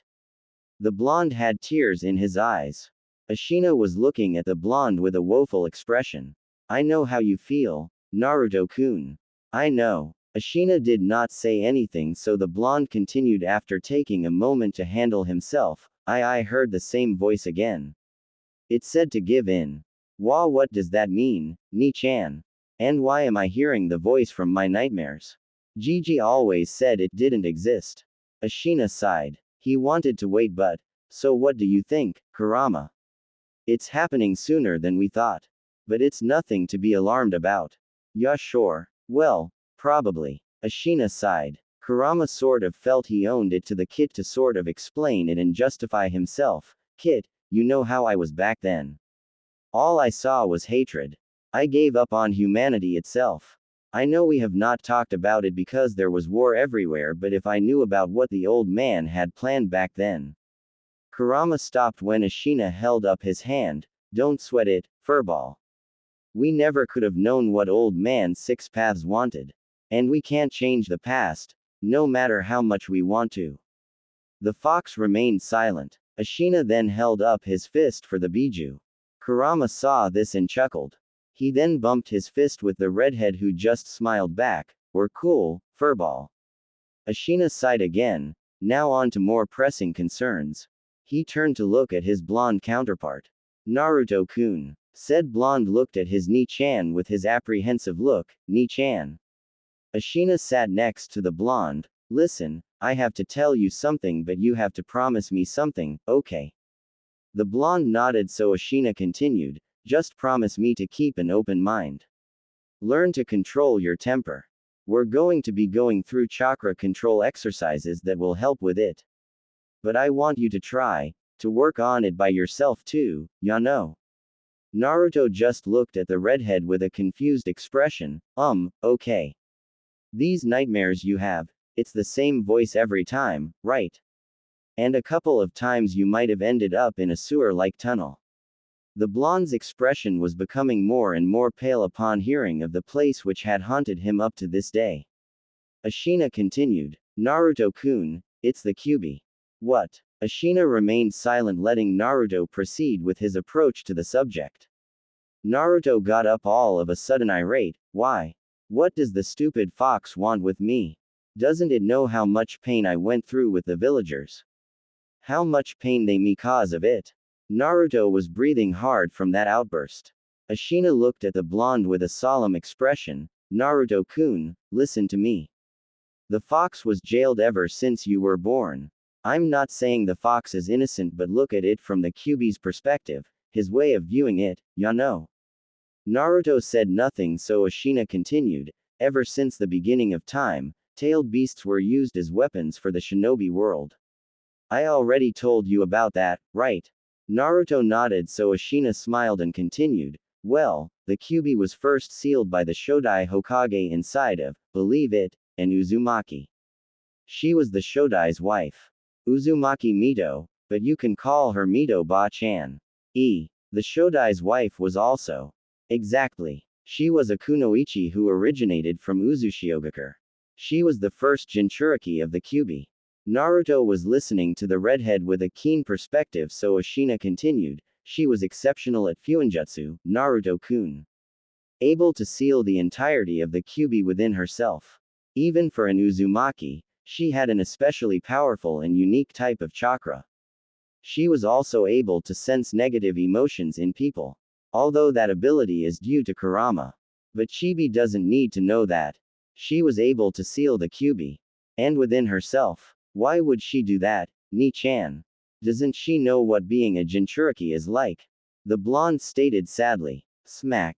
Ow. What hit me? Chibi looked around but saw nothing other than his good old Ni-chan, who was looking at him with an amused expression.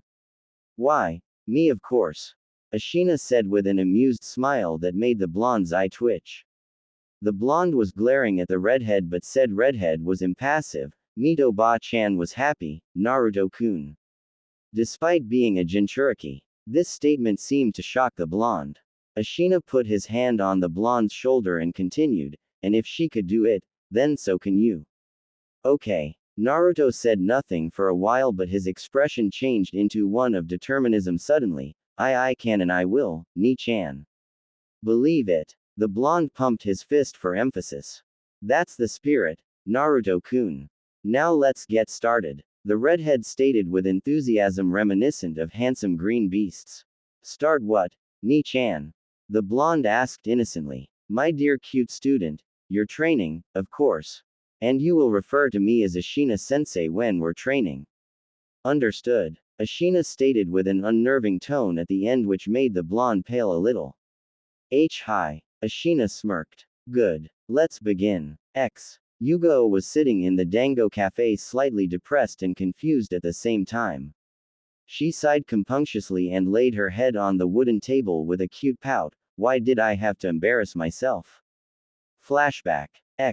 The medic had just left after attending to the mysterious red-headed shinobi. Neko aka Azuki Yugao was inside and guarding the room. The only you could hear in the room was the light snoring coming from the bed. The redhead was on the bed and breathing peacefully, but the Anbu could also feel a strong presence from him. As she was a sensor like her sister figure Kurenai, she could not neglect such a potent source of chakra. Kami. He must have twice as much chakra as Hokage-sama. Yugao was one of the regular Anbu stationed to the Hokage himself recurrently. And a habitual guard at the Hokage residence. So she knew how much powerful the Sandaime himself was in terms of chakra. But this person in front of her, he was mammoth. up to the point that it was colossal. More than the Hokage himself. The only other person who was close to this much chakra in a single embodiment was a cute little Gaki that she had grown to be so fond of. So this man saved Naruto-kun. Yugao thought that was quite fortuitous. Usually, people were always boorish towards the child she was so fond of.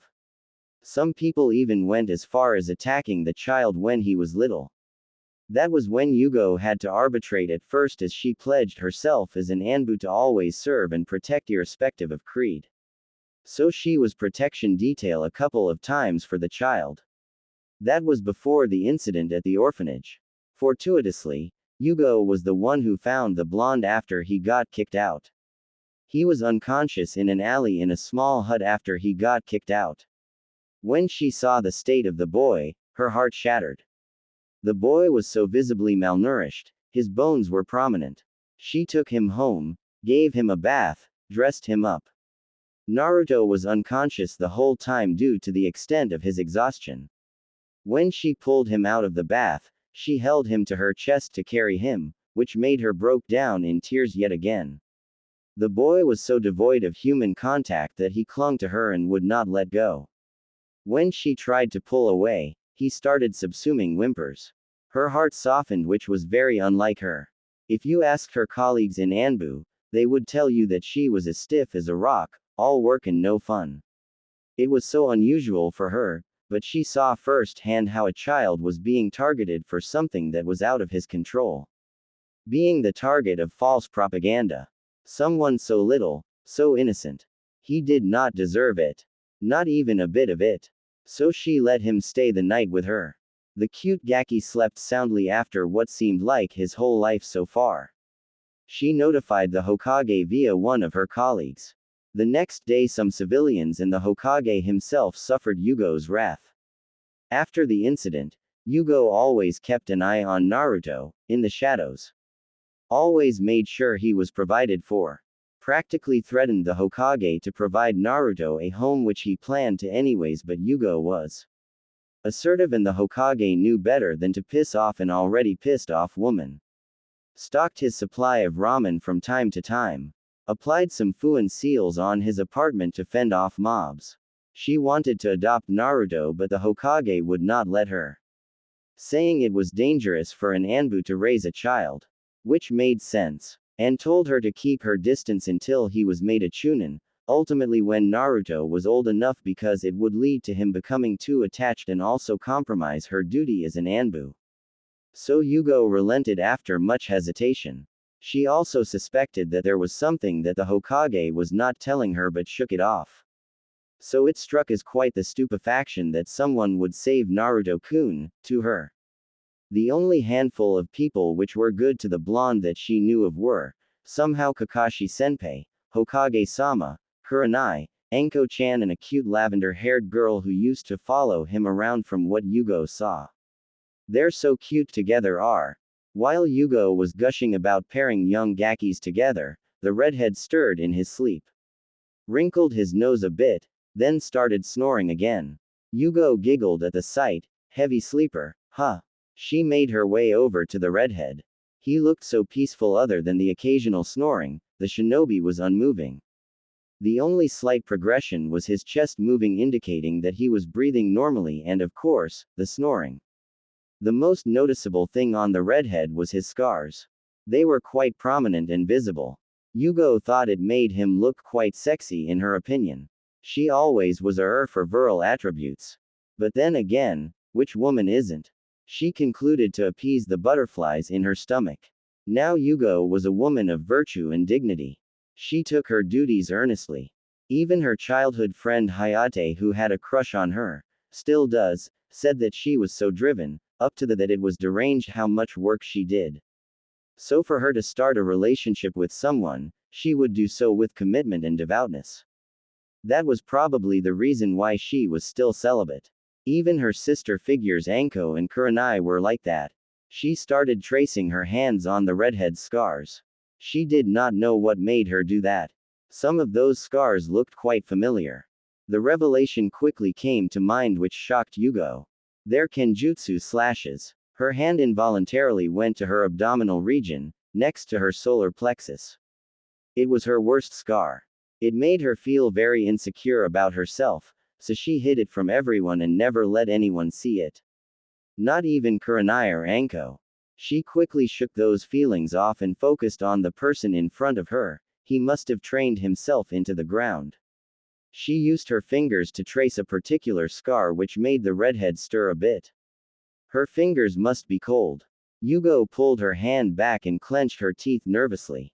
Sorry, she said in a subdued voice.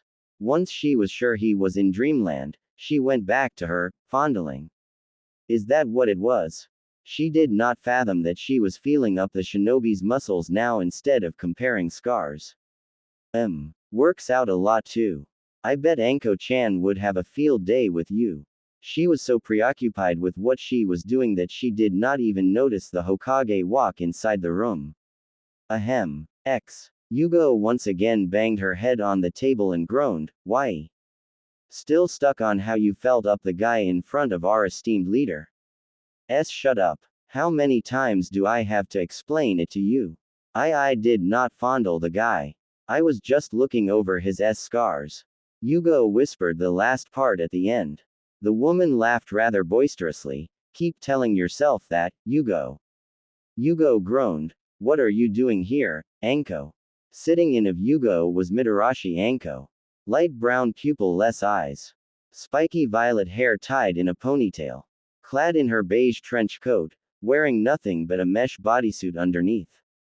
Not that she would ever go beyond teasing. A miniskirt exhibiting her slender and robust thighs which were feminine in every way. Effeminate legs hidden by shin guards.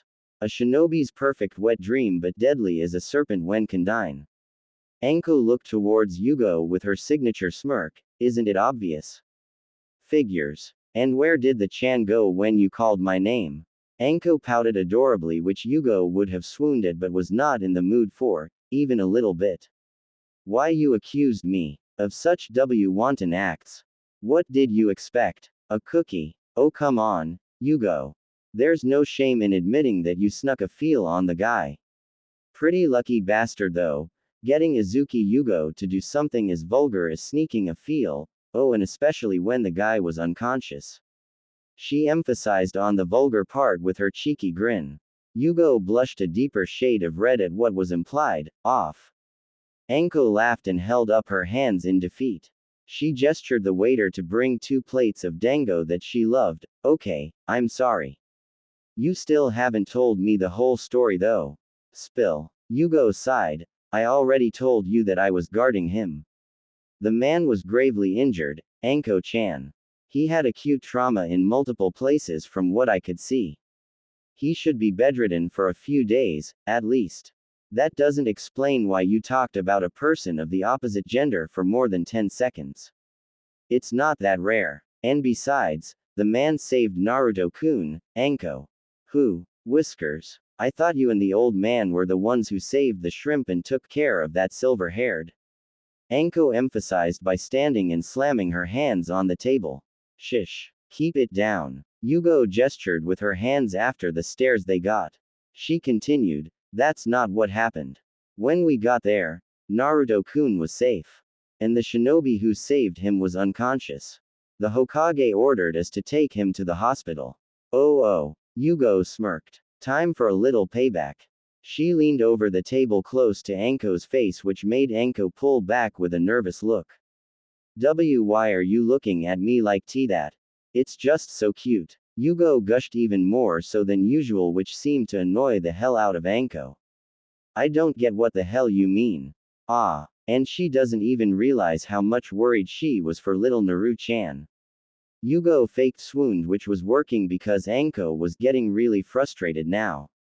What? I was not. Who cares what happens to the Gaki? I don't. I sure as hell don't care. Anko shrugged inadvertently and seemingly but looking closely, Yugao could see a tiny drop of sweat coming off of her brow. Gotcha. Yugao knew that Anko cared about the boy because he reminded her of herself in her harsh past. Even though she was slightly hoydenish in her inclinations towards certain things, Yugao knew underneath all that tough demeanor and semblance was a very insecure girl who secluded herself from the world after the events of her past.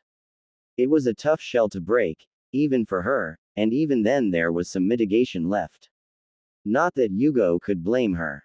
She was the one who found her after all. Yugao decided not to tease her and just drank her tea with a shit-eating grin. Anko wanted to change the subject, so. Ahem. She coughed a little before continuing. What did he look like anyways? Yugao sighed. Anko. Not this again. Anko waved her hands feigning innocence. No messing around. I'm serious. He did save the Gaki after all. She looked down at her lap with a slight red tint on her cheeks. Yugao smirked, finally coming around. Huh. Anko was about to retort but Yugao cut her off by replying to her impending question. He was about 6 feet tall, has red hair. The same red as Kushina-senpai, oddly. Let's see. What else? She paused before replying. H had a lot of scars on his body from what I could see. Anko smirked. Ah, I know about your obsession with scars. That's a major turn on for you probably. Don't deny it. You were probably gushing down there when you saw them, weren't ya? Yugao blushed full red at what was implied. What the is wrong with you? And Anko burst out laughing. IJ just couldn't resist. Anko squeezed out whilst wiping stray tears from her eyes. Damn it, Anko. Yugao was getting pissed now and Anko knew when to stop when it came to her surrogate sister and her hellish temper. Okay. I'm sorry. I won't do it again. At least for now, Anko said with a nervous grin. Yugao sighed. Fine. That's the best I can get from you anyways. So, how long do you think he'll be in the hospital? He's probably going to be in for a couple of days from what I could see. Why? I wanna get a good look at the guy. See who softened my sister's cold and gloomy heart. Anko said with an overly dramatic voice. Speaking of hospitals, Kurenai should have been released probably 2 or 3 days ago. Yugao interrupted with a small blush, avoiding any mention of the redhead anymore. Yeah, where is Nai-chan anyways? Kurenai was going through a pickle of her own. She did not know what to wear to her date. That's definitely a first, Kurenai inferred. Maybe something more traditional, Kurenai-sensei. Hinata said in her soft and introverted inflection. What do you think he'll go with, Hinata? Hinata squeaked. I wouldn't know, sensei. Kurenai sighed. She had been trying to get her out of her reservedness and make her more susceptible and confident before team placements. She thought by helping her pick out clothes for her date, they would bond a little and she would forget all that's happened the past few days. So far it was working in that regard, but her self-infliction and morale issues were far more abyssal than she had thought them to be. She definitely had her work cut out for her. Kurenai shook herself from those thoughts to the present and grinned at Hinata. Now, Hinata. You have to know a little bit at least. Don't you wanna go on a date like this with Uzumaki-kun someday? Hinata let out an eep at the mention of her ever so unrelenting crush. Kurenai, of course, knew because Hinata had told her all about it. At least it's healthy and she's not a fangirl. She frowned inwardly at the mention of fangirls. She hated them a lot. In her opinion, fangirls were the pinnacle of scum in the shinobi world. They were the reason why Kunoichi had such a bad name. Kurenai knew about the girl's insecurity and how much the blonde meant to her. How the blonde saved her from those bullies and how he gave her his scarf. It made her swoon every time she recalled the story, how she looked at the blonde as a source of strength. And besides, they look so cute together. Yep, Kurenai was as much a shipper as Yugao. Don't say such embarrassing things like that, sensei. Hinata said in a tiny whisper, far too flustered right now. Kami, the poor girl looks like she'll faint. Kurenai giggled in a half-amused, half-worried sentiment. Sorry, Hinata. Anyways, well, I've narrowed it down to 2. One was a black ruched tie shoulder bodycon, gifted to her by Anko for her birthday last year. Her choice reflecting upon the dress. It was extremely close-fitting and she knew it was going to drop his jaw if she wore that. But she was nervous in regards to it. She did not want to show off too much on the first date, if you could call it that. Second she opted to choose was traditional. It was a dark magenta yukata with red poppies stitched intricately at the bottom which were reminiscent and brought out the color of her eyes. The stitching was exquisite. It was the perfect balance of recherche and elegancy. She bought it from the land of water once whilst on a mission, and was saving it for a special occasion. Now's as good as any, I guess. She paused before pondering, maybe I shouldn't have teased him too much. Is it really a date? I mean I kinda forced him into it. Kurenai bit her lip nervously. It you up. I'm going to do this. Yeah. She started pacing around the room. Hinata was getting worried. Single quote. How am I going to go through with this? If Kurenai was going through a pickle like that, Ashina was no better. He was salvaging through his parents' closet to find something to wear. Otherwise, he would have to go shopping and he did not want to do that. He was not a fan of shopping. He usually went for Hinata's sake, but now that he could help it, never. Ashina sighed and recalled his first date with Hinata. It was Ichiraku's on a snowy day. The snow had just gathered. A tiny speck of a snowflake had fallen on her nose. Cammy, she never looked more beautiful. Even more than life itself. Her lips pouted as she let out an adorable sneeze. She tucked a strand of her beautiful indigo hair behind her ear. She noticed I was looking at her. She blushed and hid her face underneath her shoulder whilst having a complacent smile of her own. You're doing it again. Huh. Ashina shook himself quickly as he wiped a stray drop of tear from his eyes. Sorry, Kurama, Ashina said with a smile, but it was clearly coerced.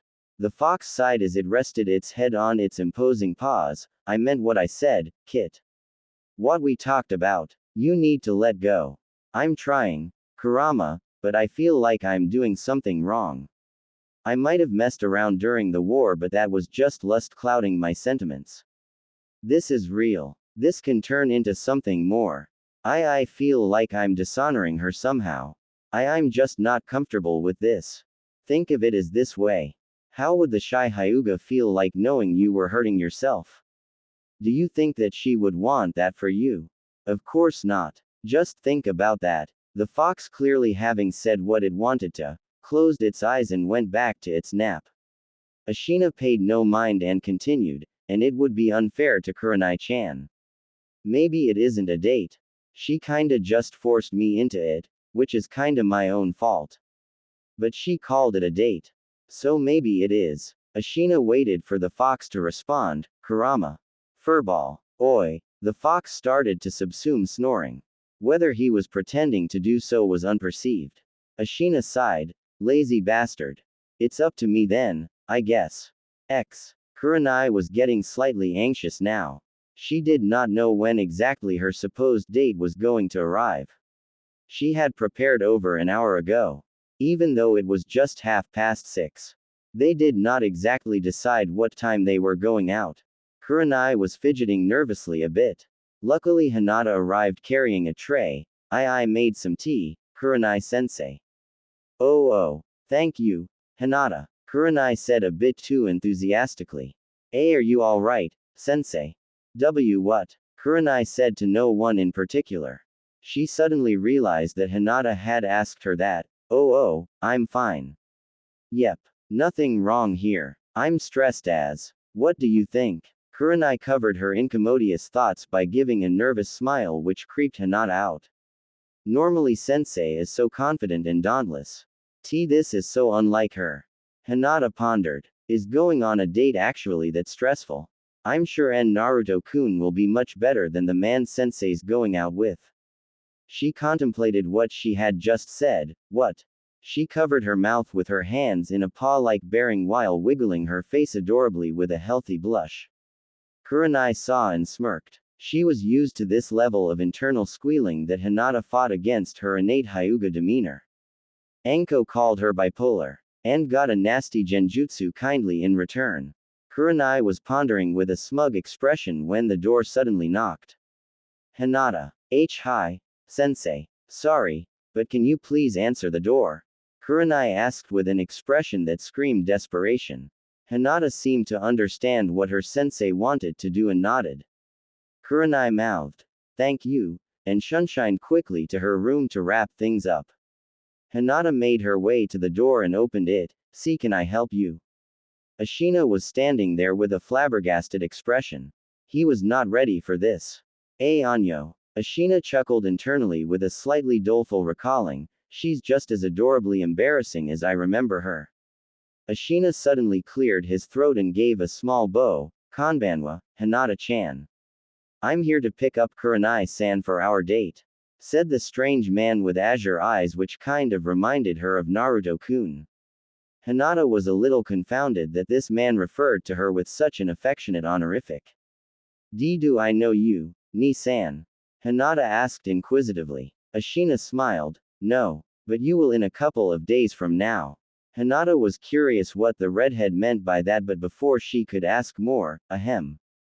Ashina took one look at the fount and his jaw dropped. Wow. He did not mean to say that out loud. Kurenai was clad in her yukata, which gave away a graceful amount of her healthy cleavage. Hair tied in a bun, 2 red poppies adorning, with a hairpin. Light makeup with red lipstick gracing her puffy and pink lips, which reflected her eyes gleamingly. Her cheeks were powdered moderately, but she hoped to Kami that it hid her blush well enough, which was at full throttle right now. Ashina did not look bad himself, and Kurenai was well aware of that. His long red hair was let down sliding at his shoulders, which screamed sexy for Kurenai. He wore a black iramatsuki, chest visible, opting to go without a hakama but still wore an haori. Dark red flames dawned at the bottom of the kimono. The Uzumaki family crest stood proudly on his back. Minato definitely had good taste in fashion. Ashina actually had his hand behind his head and smiled nervously with a small blush. He really did not mean to say that out loud. He remembered, "Yeah, before I forget." He then sealed out a bouquet of orchids which he bought from the Yamanaka flower shop on his way here. He did have to fend off a squealing Ino, but it was well worth it after seeing Kurenai's complacent and coy smile. Kurenai took a small whiff of the flowers and smiled, "Thank you, Ashina-kun. They're lovely. Let me just put them away and then we can leave." Ashina nodded with a smile. He then turned to Hinata, who was feeling slightly left out, and awkward seeing her sensei so shy and reserved around someone. It was the exact polar opposite of her. It reminded her of herself. "Goodbye, Hinata-chan. I'll bring back your sensei before midnight. Is that acceptable?" Ashina said with a small smirk, practically knowing which response he was going to prompt. Hinata blushed, being put in the spotlight in such a way. High. She could detect no sense of malice from the man, and his chakra was comforting like her Naruto-kun's. I should stop doing that," she inferred, flustered at the referral. They made their way to the shops district. It was a weekend, so the stalls were busy. There was an assortment of different ones. But it still was not enough to cover the awkwardness the couple was feeling right now. Kurenai had her hands folded in front of her lap, avoiding any type of eye contact, with a slight red tint on her powdered cheeks. Ashina was not doing any better. He had to defuse the situation somehow.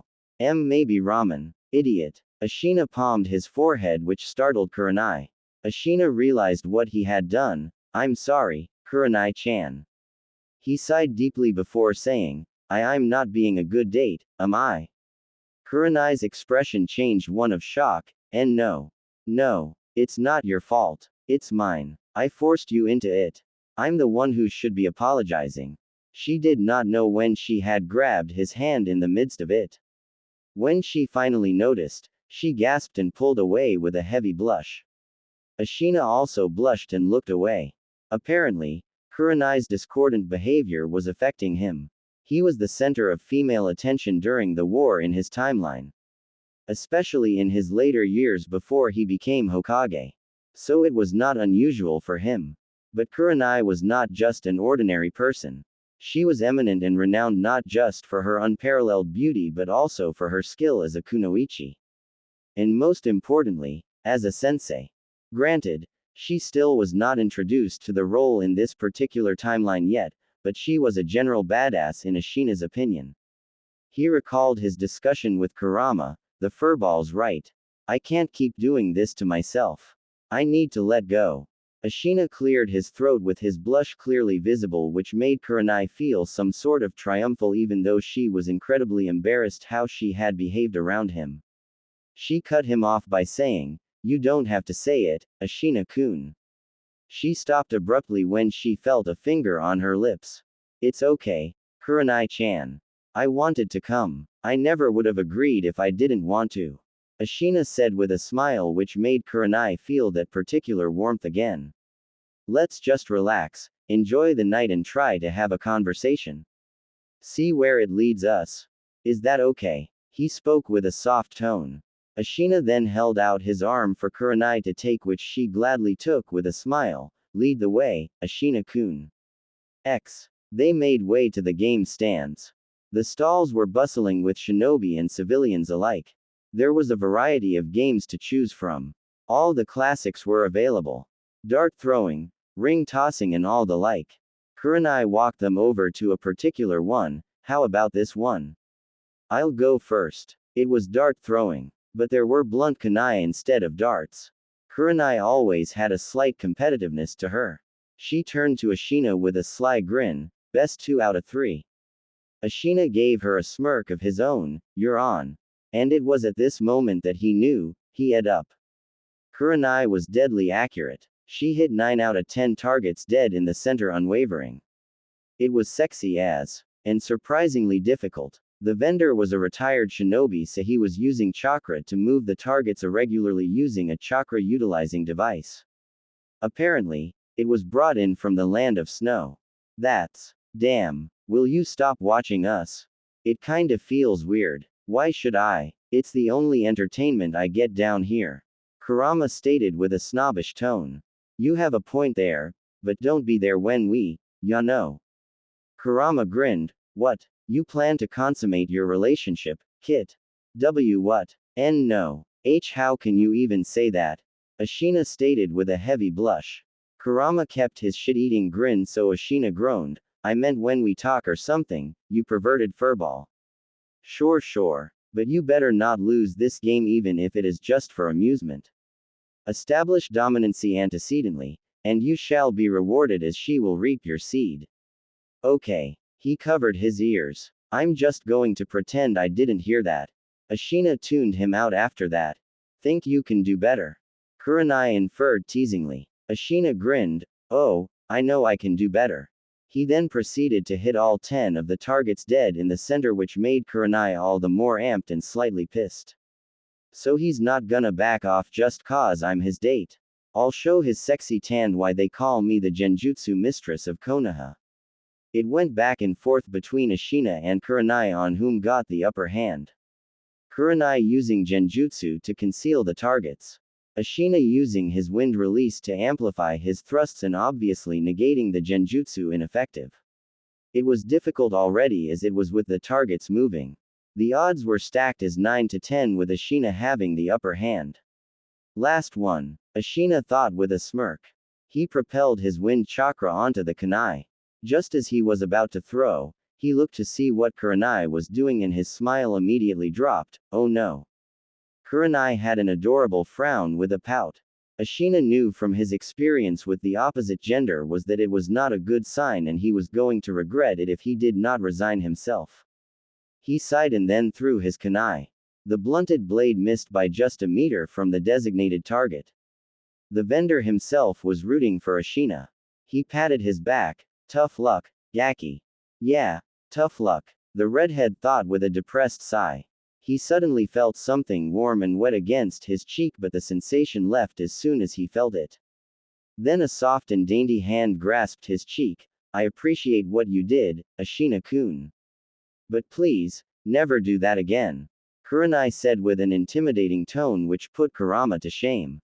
Ashina shook himself off with a small sweat. Too scared to feel any type of embarrassment because of the innocent peck on the cheek. She's even scarier than Hinata was when she got pissed off. Well, she was her sensei after all. He may be the strongest shinobi Konoha had right now, but he knew never to piss off a woman.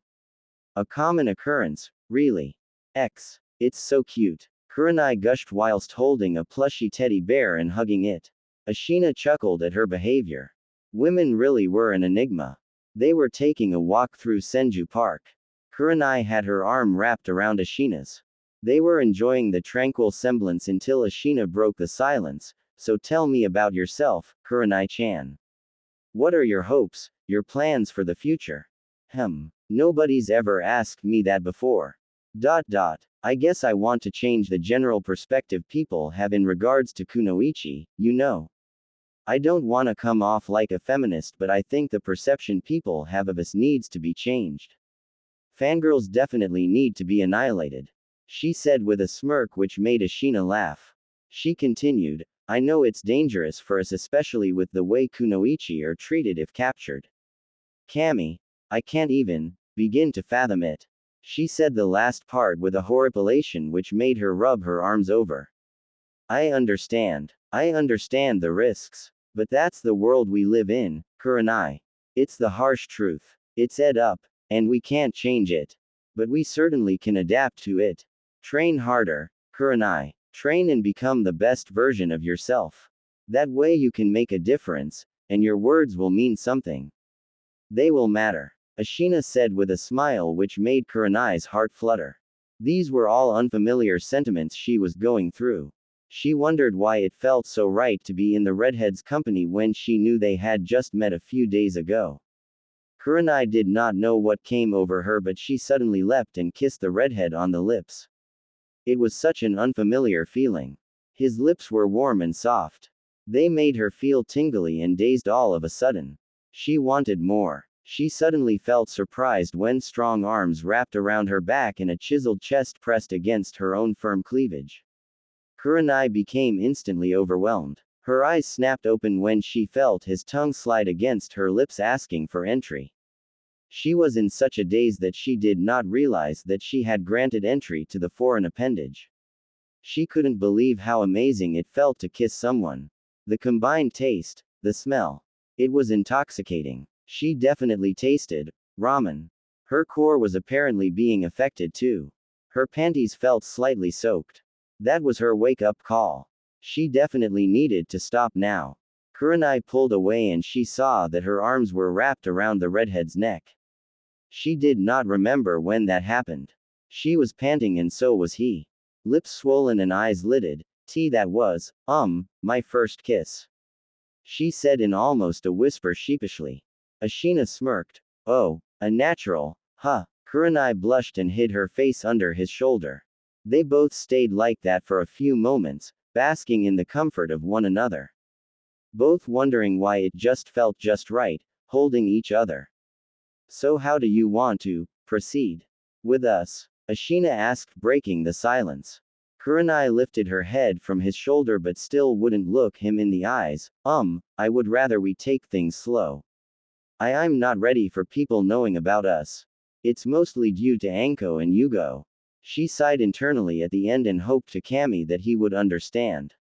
Okay. Kurenai finally looked up and made eye contact with him with a healthy blush. Okay. Ashina chuckled and lifted her chin with his fingers. Okay. Kurenai closed her eyes as she saw Ashina moving in. As soon as they were about to make contact, Kurenai's stomach groaned. She covered her face with her hands, which made Ashina laugh. Kurenai punched his arm, which made Ashina wince but did not stop his laugh. It's not funny. Ashina wiped some stray tears from his eyes. It kinda was. And soon as he said that, his stomach grumbled, which made him frown and Kurenai giggle.